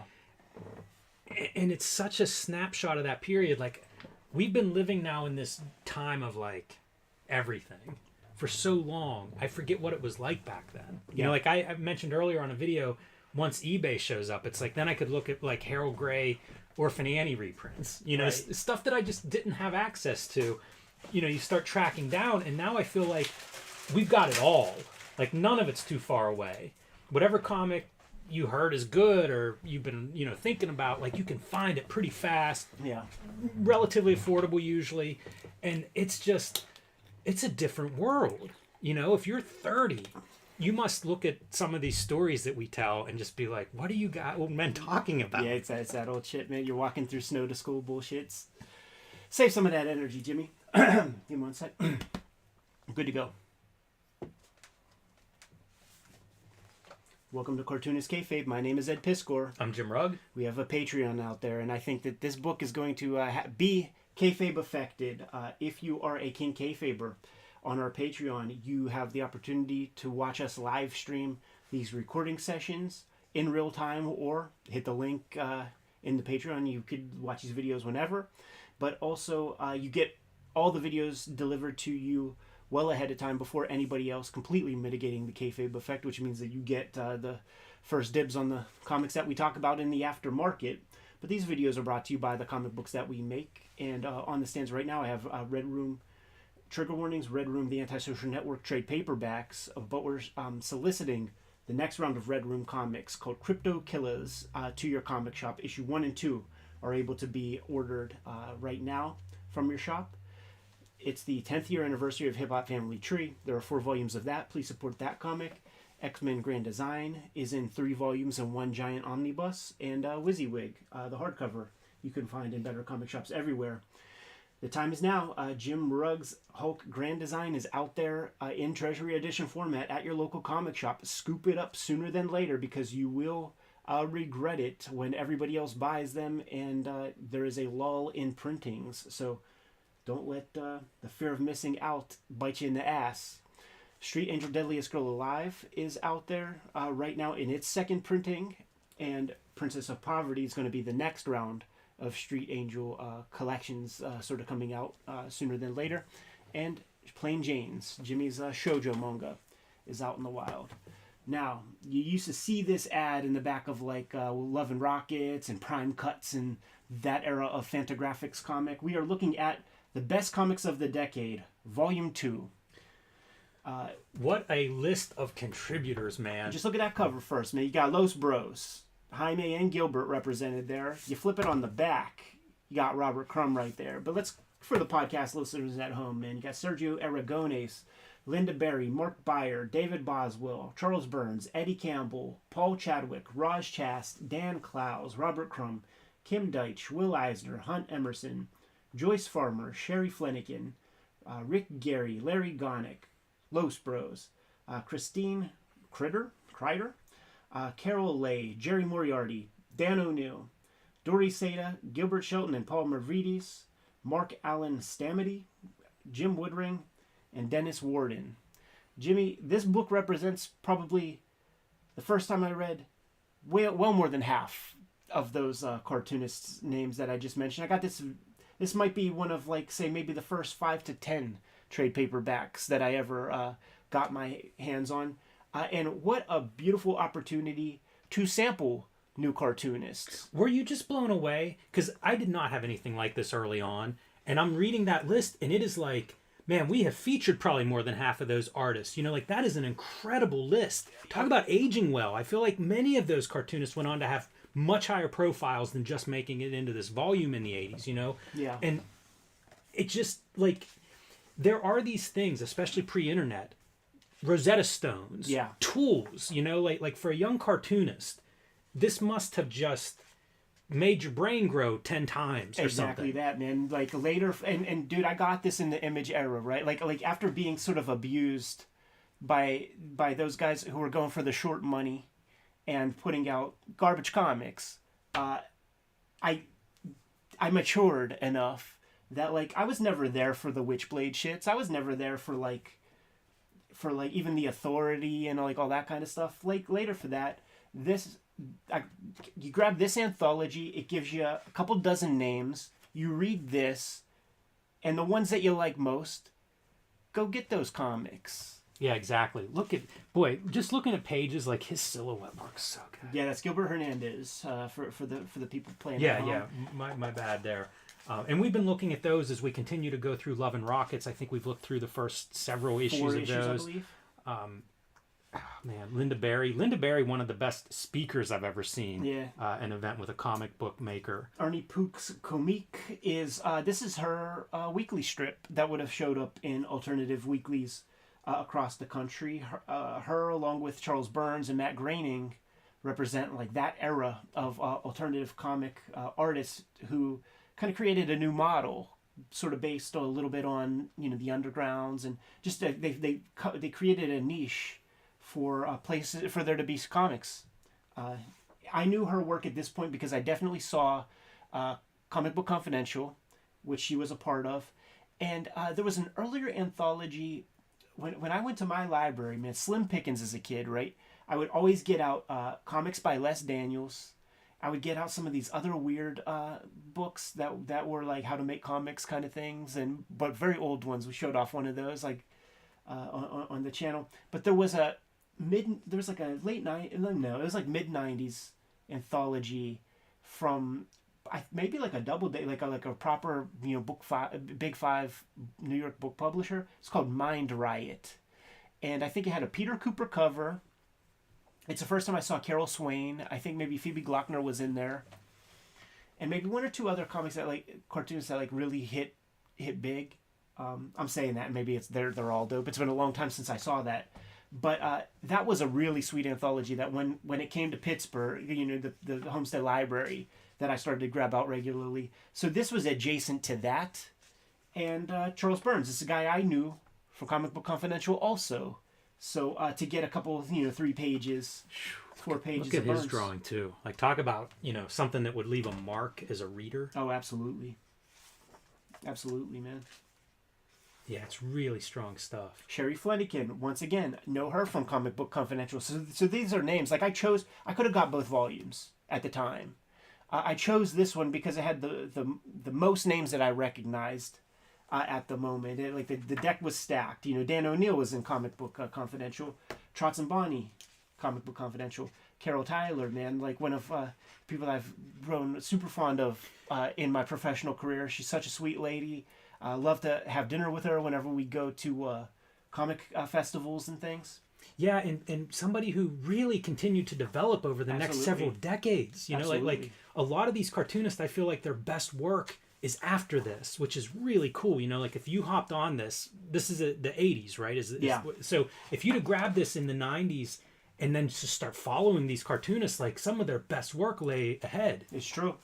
This Robert Crumb strip always struck me for many different reasons. First off, I love the 12 panel page. I love the idea. This would have been originally in Weirdo magazine. And when you read it, I think it's an 8-pager. It is as substantial as a 32-page comic. Very dense.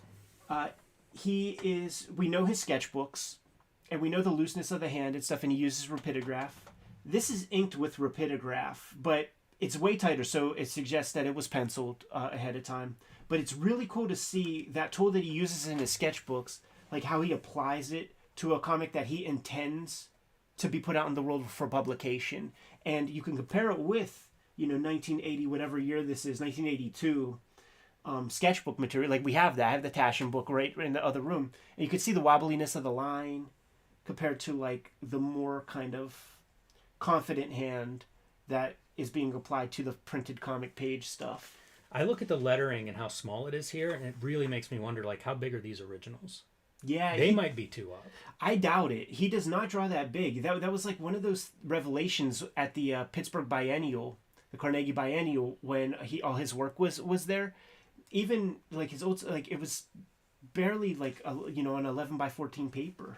It's just so tight. Young Sophie. And look, they're California hippies, so they don't get like Huggies for her. They get those like cloth diapers that you got to put in a washer machine. Look at this shit, dude. Like capturing that wicker chair. Yeah, I think of Brian Boland. See how his crumb compares? How about or that how stuff, his wicker man? compares? Yeah, it's a really nice page. Just a relentless comic. I mean, what a headliner, man. How do you stand up to this in that particular issue of Weirdo magazine? I think of Rick Gary a lot. I do He's too. another one of these guys that it's remarkable. I mean, what's he got? 50-year career maybe Yeah. at this point. Like, just has put out so much work and has gone through evolutions in terms of style and content. Yeah, this is that Christine Kreider. This is a name I didn't recognize. Me neither. That stuff looks nice. It does, but it could be that there's not much more beyond anthology works. Like I don't know where this would have appeared. Yeah, I wonder if this is something that would go in like a Weirdo or some anthology Right. of that type. Yeah, Eddie Campbell. This is my first Eddie Campbell I ever read. This might be in the days of that Ace Rock and Roll Hotel book. Boy, I was so into him. That's the other thing that Fantagraphics has to negotiate with themselves when putting an anthology like this together. Sure. You know, the best comics of the decade. Yeah, man, Fantagraphics books are going to be in here, but then you have to sprinkle it. This is kayfabe. You know, Yeah, this yeah, is it's an Cartoonist aftermag. kayfabe. Like, they're selling some of their own books with this book that they're selling. Yeah, it's an aftermag to an extent, but stuff like this Larry Gonick shit, you know, the cartoon history of the universe type shits, that ain't Fantagraphics, you know. So it's the dance that they have always had to do with Comics Journal by trying to do legitimate comics journalism, as well as being a publisher of the comics that are talked about. He's a cartoonist I haven't read, but have seen, you know, those cartoon histories of the world a lot. Yeah. And it really makes me wonder, like, because there's editorial cartooning there. Yeah. And there's underground cartooning there. You know, pretty interesting style. True. And a guy that found a big audience, you know, outside of the direct market. Dude, this is pre-fucking 8-Ball Dan Clowes, but recognized as one of the best, you know, comics of the decade.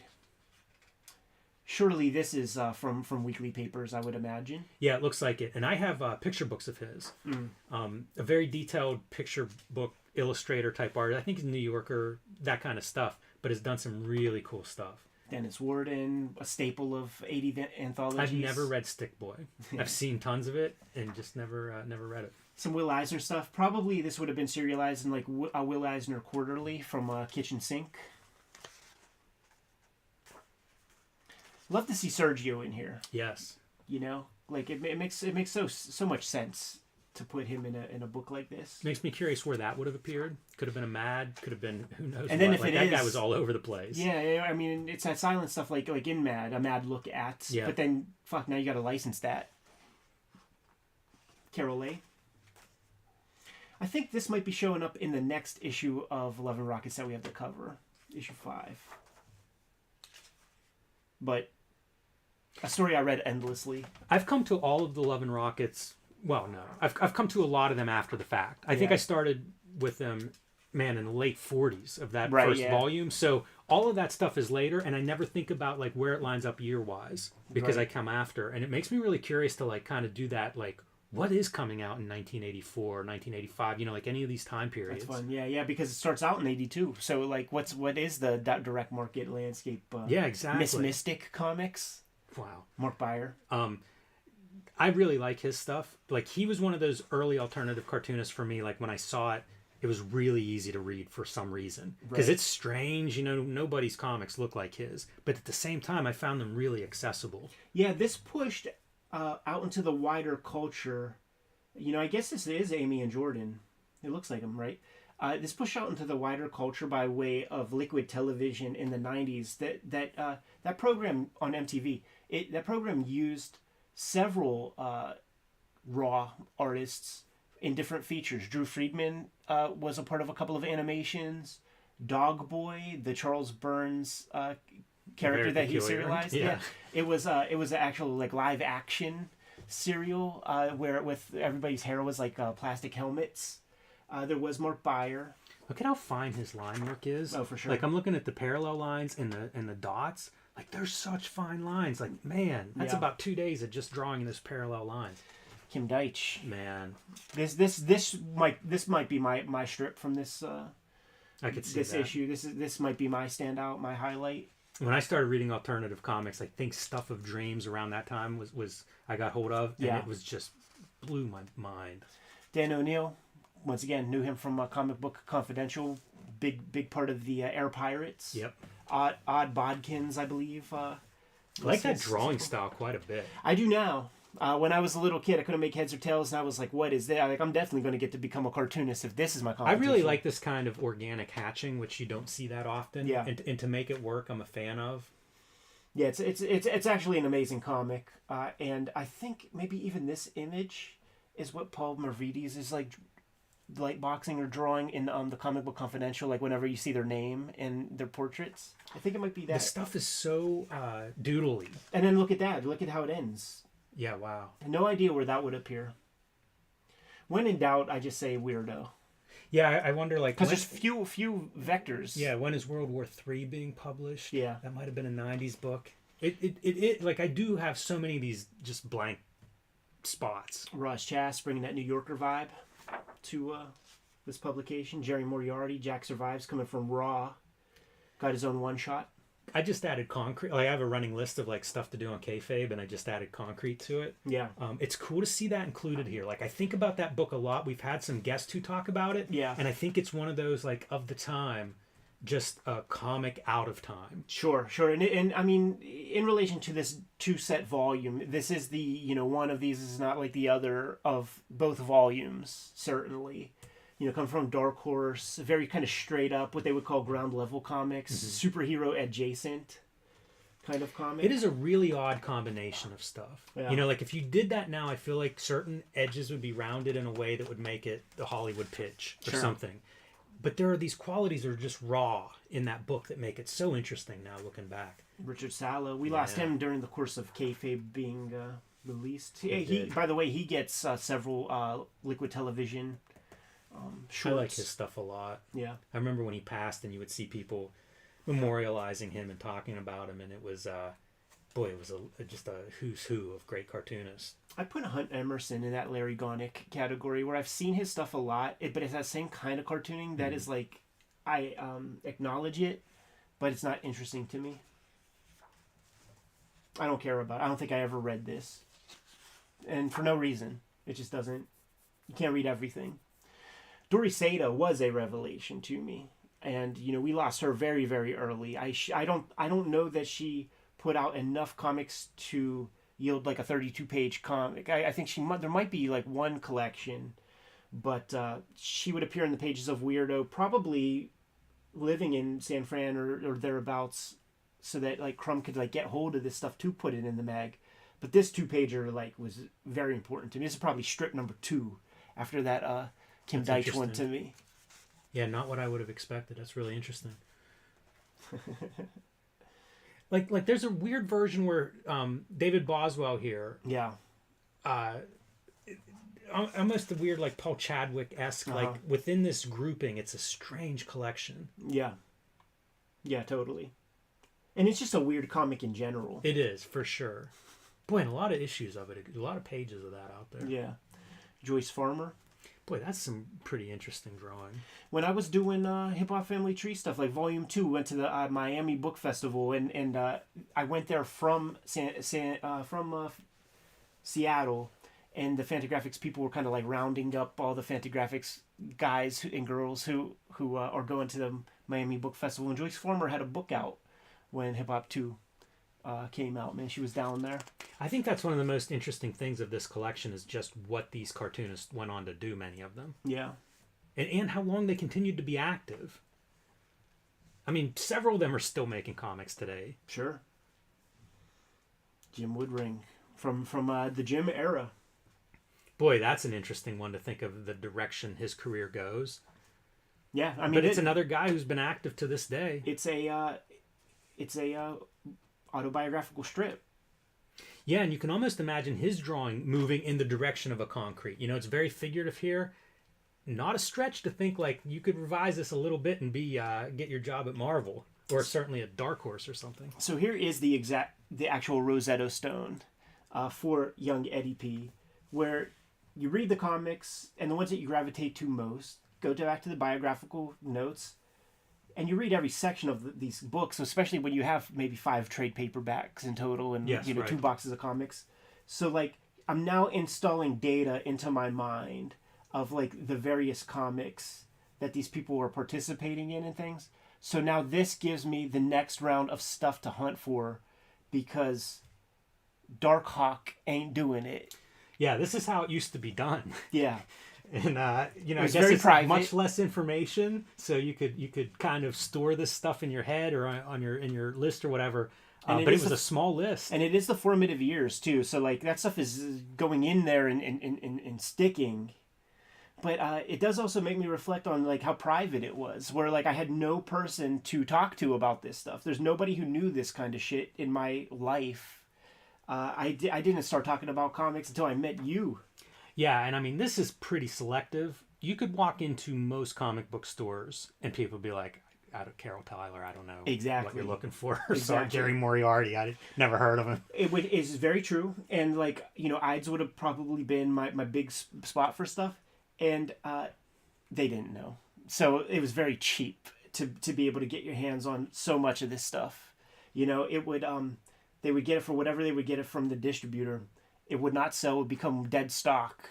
Yep. And the prices just would be nothing. But they were priceless to Eddie P. And the comics that I got from this back section, I started putting my Love and Rockets collection. I remember reading this and having dreams about Love and Rockets. What must those comics be like, man? Because this is the first ones that I really ever read, and it was just so exciting, so inspiring. I stared at this image for hours, just studying the wrinkles and like how accurate it feels and how the lighting feels solid and stuff. The proportions of that whole figure proportions are amazing. It's true. Because they're cartooned like up a lot, but they're also cartooned up in completely different ways. It's a Hall of Mirrors kind of version of how we do human figures in comics, because Marvel DC figures are equally distorted but in different ways. Right. It's a fun house. One of the other things I like made such note of for like myself as a kid, like just like learning drawing, is like the kind of 3D. Yeah. It really feels like these shoes are like wrapped around a foot, that you get the proper sense of like all of the planes. Man, I just drew socks on a dude this week, like old time socks, and I wish I would have seen this image first. That's such a better way to draw socks. It's funny. The last piece I have is the book itself, the format. This was a Fantagraphics sort of default format. The Love and Rockets trades were like this, but a lot of their stuff was like this. It's true. And it brings back so many memories to like when I started mail order cataloging some of those old Fantagraphics books and things. Boy, that format just brings it all back. Yeah, it's true. so interesting, like, to me, how these companies develop. Right. Like, I'm sure they had a printer they liked. The format was something they knew, the nuts and bolts and cost and all of that stuff. And so a lot of their books would roll through in this format. It's a time period. Super important book for me. Super important for just like developing further curiosity about the medium of comics as a young, kid in Pittsburgh with 0 people to talk to about art or anything else, man. So had to dug it out, brought it up in conversation, a month back or so. Found it while looking for some other stuff and had to give it some spotlight. I'm thrilled to see it. I've never looked at this book before, so it's very cool, because it does raise the eyebrow whenever I started seeing this listed in some stuff we were looking at. Right. I was very curious. Glad you had it. Yeah, you probably have all the comics that these comics show up in, man. Kayfabers, like, follow, subscribe to the YouTube channel. Hit the bell so that we can notify you when new videos are available. And we do have a Patreon where our King Kayfabers are getting first dibs on all the books that we talk about, because they have access to these videos before anybody else. So please pledge a level of support to the channel. Keep the vids rocking. But these videos are also brought to you by the books that we make. So Jimmy, tell the people what you have out there. Hulk Grand Design, Street Angel Deadliest Girl Alive, and Plain Janes are out now. Street Angel Princess of Poverty, pre-order that one now wherever you bought Plain Janes, Deadliest Girl Alive, and Hulk Grand Design. You can also join me on my Patreon at patreon.com/JimRugg, where you can download out-of-print zines and mini comics. You can see a lot more of my comics and original art, and you can see what I'm working on next. Red Room Crypto Killers 1 and 2 is being solicited and offered to your comic shop right now. So let your comic shop know that you want to read the comic. Get it put on your pull list so that we know how many of these things to print for you. 2 trade paperbacks of that exist right now. I'm serializing the new Red Room stuff on my Patreon at this very moment for $3, more than 300 pages up there right now. Celebrating the 10th year anniversary of Hip Hop Family Tree in 2023. 4 volumes of that out there, man. Please support that book. Give it a read.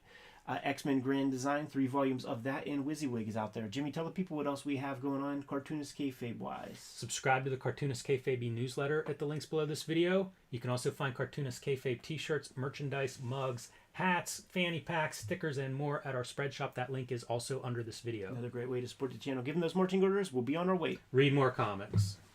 We got a breeze. Let's just do this. Yeah, it shouldn't be too hard. Oh, I need a sip real bad.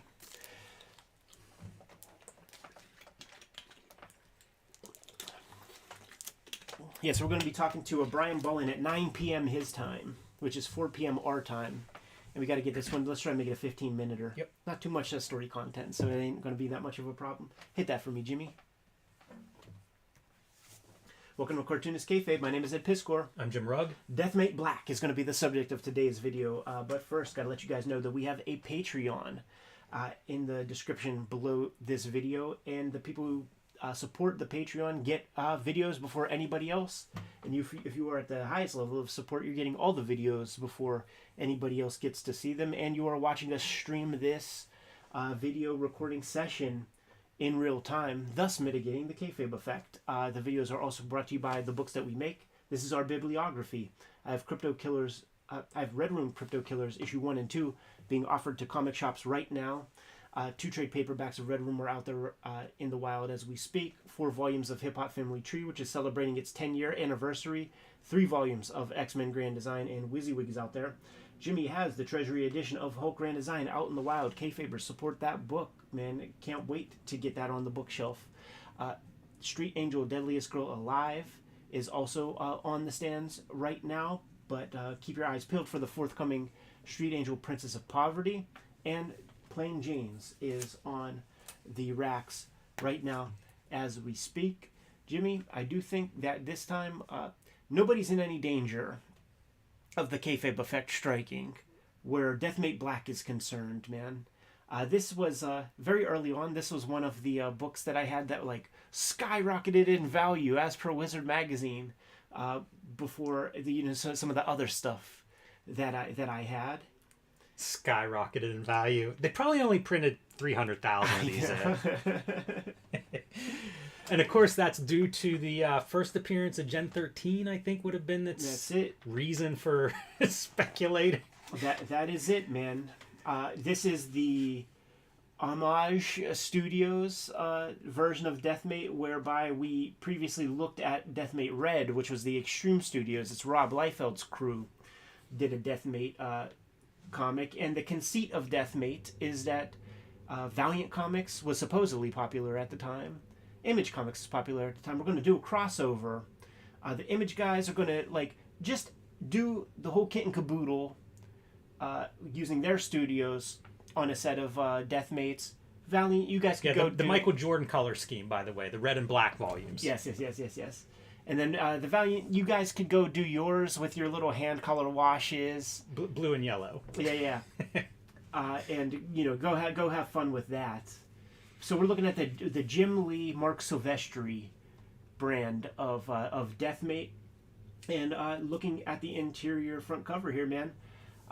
There it is, dude. Written by 2 of the luckiest men in comics. Jim Lee's childhood friend Brandon Choi being brought along to fill the captions up with voluminous text, and Mark Silvestri's brother Eric Silvestri. I feel like they both just went through and wrote complete scripts, and then they put it all in. Yeah. The Nepo Babies. It's a lot of words, man. The Nepo Baby tag team of comic book writing in the mid-90s, man. Brandon Choi, Eric Silvestri. But then you got a gang of artists, man. Brandon Peterson, Brett Booth, Mark Silvestri, Jeffrey Scott, also known as J. Scott Campbell. That's right. Scott Clark. He would have been the Stormwatch guy. Greg Capullo, who's like the odd man out. Like, where does he come from?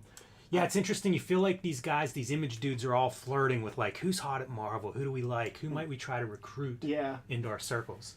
Jim Lee and Wills are in there. So many of them were inked by Scott Williams. And then, but you from the beginning, you got the tandem of J. Scott Campbell and Alex Gardner, which will be the Gen 13 tandem. That's right.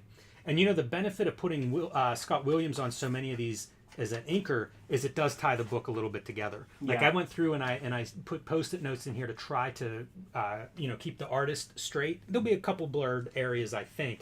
But it's, I think, due to Scott Williams, like really tying it all together. I think it's a good move if you're going to do a book like this. It is, but it makes the game hard to play. So like I can't even do it. Like when in doubt, I just assume that it's this Brandon Peterson or Brett Booth. Like, you know what I mean? Like when I have doubts, I'm like, okay, it's jobbers, it's studio guys who are doing this stuff.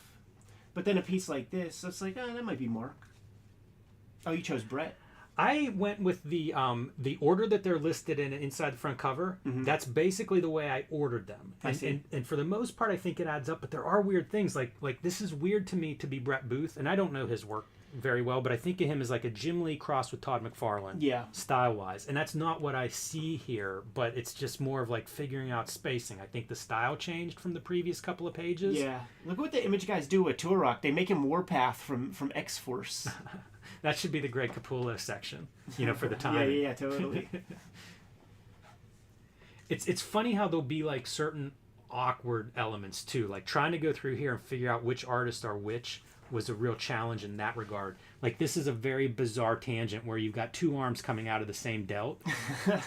It's just weird. It's just kind of bizarre. I really like this effect for a silhouette, but you're punching it up red. That's something we would see 20 years later. Yeah, it's so funny that it's just a foregone conclusion that you have to get your Native American characters to fight one another. Wow, I didn't even think of that. Yeah, you're right. It's interesting. Like, is that more like? See, I thought earlier, like we were looking at Mark Silvestri. Yeah, there's certain things that like for this one, it was the tick of like I thought that robed figure looked right. It's real iffy, and then again, it's this shit that throws me off. You put Silvestri or you put Williams on top of Silvestri, and it gets. I was not confident with this, and also it wouldn't surprise me if you've got a few hands on these pages because many of these guys are working in the same studio, so. If it's a late night, you might be passing that page next to the guy next to you to get it. Look at that bleeding edge color. Yes. That shit sucks. I hated these kind of textures. Like when they started coloring Badrock just that gray and they took that little speckle shit off of him, so much better. I used to get so angry with computer coloring. It was a decade before I kind of, it evolved to a place where I made peace with it. And I guess we have some hardcore dudes from Valiant. Look at this weird treatment. I don't know if that's reflective of his powers, but I just see it as almost like a 90s version of Kriegstein breaking down multiple panels of an action. Now, to some extent, we do get paid for Cartoonist kayfabe, but you cannot pay me enough to really read this comic. Oh, you can't read this. This is maybe the height of like when people made fun of Image for no writers. You could easily hold up a book like this. Like, I mean, it's the Billy Madison, you are dumber if you read this book than if you don't. It's true. It's going to damage your head. And you wonder, like, the story meeting, like, how do you even arrive at this? Because it literally doesn't make sense. No. It doesn't make any fucking sense. But that's kind of the conceit, right? I mean, that's why Prophet and Void are trying to piece things back together. Oh my goodness. I think this is J. Scott Campbell, by the way. Yeah, that was right. my choice here. And super young, but also like really new to making comics, at least for Wildstorm. I do think that this might be his first work. Yeah, it could be. Really interesting to see the stuff that leaks through, because like some of the mouths and things are things that you would see throughout his career. When I see the blacks, I think of Wills, but you got it as Scott Clark. Yeah, I'm pretty confident this is Scott Clark. I don't know how much other stuff he did, but you know what, man? Some of these pages, like I do see other bits. Like Wills would do that. Yeah, it wouldn't surprise me if he's got some hands on here. And again, like I assume this was in order based on that table of contents, but who knows? Yeah. This could easily be put together as like, here's a bunch of pages, put them in whatever order you want them in. Right. And then just dump some lettering on top. That hatching is so funny. Yeah, it's great stuff. This is the kind of stuff too where I'm talking about like those Lightning comics and all that bullshit. This is so close to that. You see it with like some of the proto-digital effects, and I actually like this looking back on it now. This is kind of fun, but you're right about it being like those Lightning comics and Ballistic Studios and just all the garbage, like, stuff you pull out of a dollar bin now, but was part of that speculator bubble. It was like, if you could get the digital colors on there, you had something. Right. So you got Greg Capullo down as this. Yeah. Again, there's some awkward places, but then there'll be like a panel where you're like, okay, that looks like a Greg Capullo face. Like this to me is clearly Greg Capullo. I see. And then I think we get Jim Lee, but the Jim Lee looks rushed to me. So then you have that on top of it. It was like, all these books I think shipped late. Oh, yeah. And it was at a time when they were really getting criticized for late books. So that's a factor. This is one of the hardest images of the like I love that drawing. Look at how much stuff is happening though with the color. Oh yeah. Like you're getting so many colors on these faces and like shadows. You're starting to do like, okay, we're gonna do volume and we're gonna do lighting with the color. Not only was Terminator 2 out for a while then, but there was that like director's cut where like around this time it was being resolicited on like what do you call it, pay-per-view, where with like some extra sequences and stuff like that. So like T2 is out. The Warblade comic we'll look at some point is Bisley did like a 5 or 6 issue Warblade series. Is that the one where like Warblade is like an artist, like a tortured artist guy? That might be an Aaron Wiesenfeld joint. Yeah, I don't remember that one, but it's possible. I just see him doing claw stuff to everybody, And here we go. Like this is your Gen 13 early Gen 13. Yeah, I mean they're all throughout. Like the very first, like this captioning, "My name is Fairchild." Like okay. it's first person in her voice, and we're supposed to care. You don't care?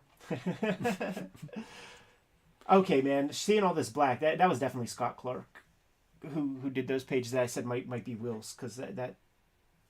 I mean, yeah, totally. Scott Clark, inked by T. Scott.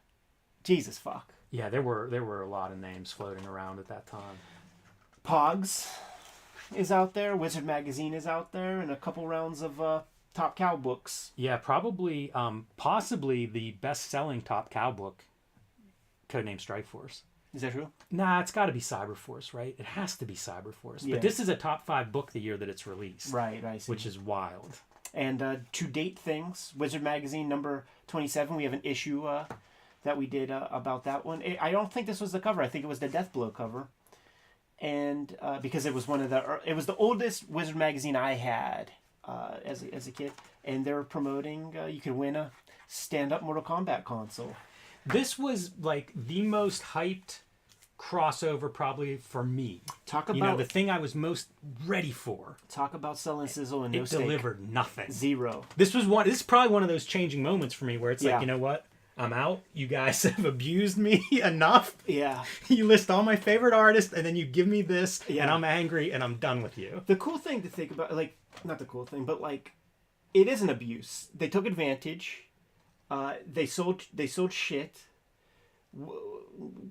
Where would our cartooning be? If we would have like dug better material at this time and not this stuff. But all told, all in, maybe we spent $200 on this shit over a number of years. Yeah, and it's interesting because like you do have people that don't check out. That don't say, this isn't for me or whatever and go in a different direction. And like they're kind of fine too. You know what I mean? Like there's a whole lineage that you can trace back to this that becomes like hard ass superhero big stuff. But we could also call out our homie Matt Boris, who had almost every issue of Spawn and almost got a Pulitzer Prize a couple of years ago with his editorial comics in the Nib website. I think is something that he started up with the Twitter guys or something like that. He's got almost every issue of Spawn. Like, it was something that he's like, guys, I have to tell you something. We got scared, man. The hard drop. I'm like, oh no, what happened, Matt? He said, I almost have every issue of Spawn. And we were like, really? Are you okay? I've had 2 or 3 of those incidents where someone will be like, we'll be talking like, what are you reading? And they'll say something, and I just laugh. I think they're kidding around. And then you realize like, oh no, they're being totally serious about it. And I feel like a jerk. And it's what reminds me of like, this is just me that got off here. Yeah, totally. I know. One's a homegirl, right? One's a homegirl. Yeah, one is. I know one of my more embarrassing moments. But they were friends. But yeah, it's like it's easy to get like myopic where it's like this is my view, and then realized like, oh no, it's everybody has this different experience with this stuff. But this is about whenever I left the wizard world. We were asked a bunch about Deathmate Black since we did Deathmate Red, so here it is. Kayfabers, like, follow, subscribe to the YouTube channel, hit the bell. We'll notify you when new vids are available, and we do have a Patreon where you get all these videos before anybody else, depending on your level of support. But Jimmy, tell the people what books you have out in the wild.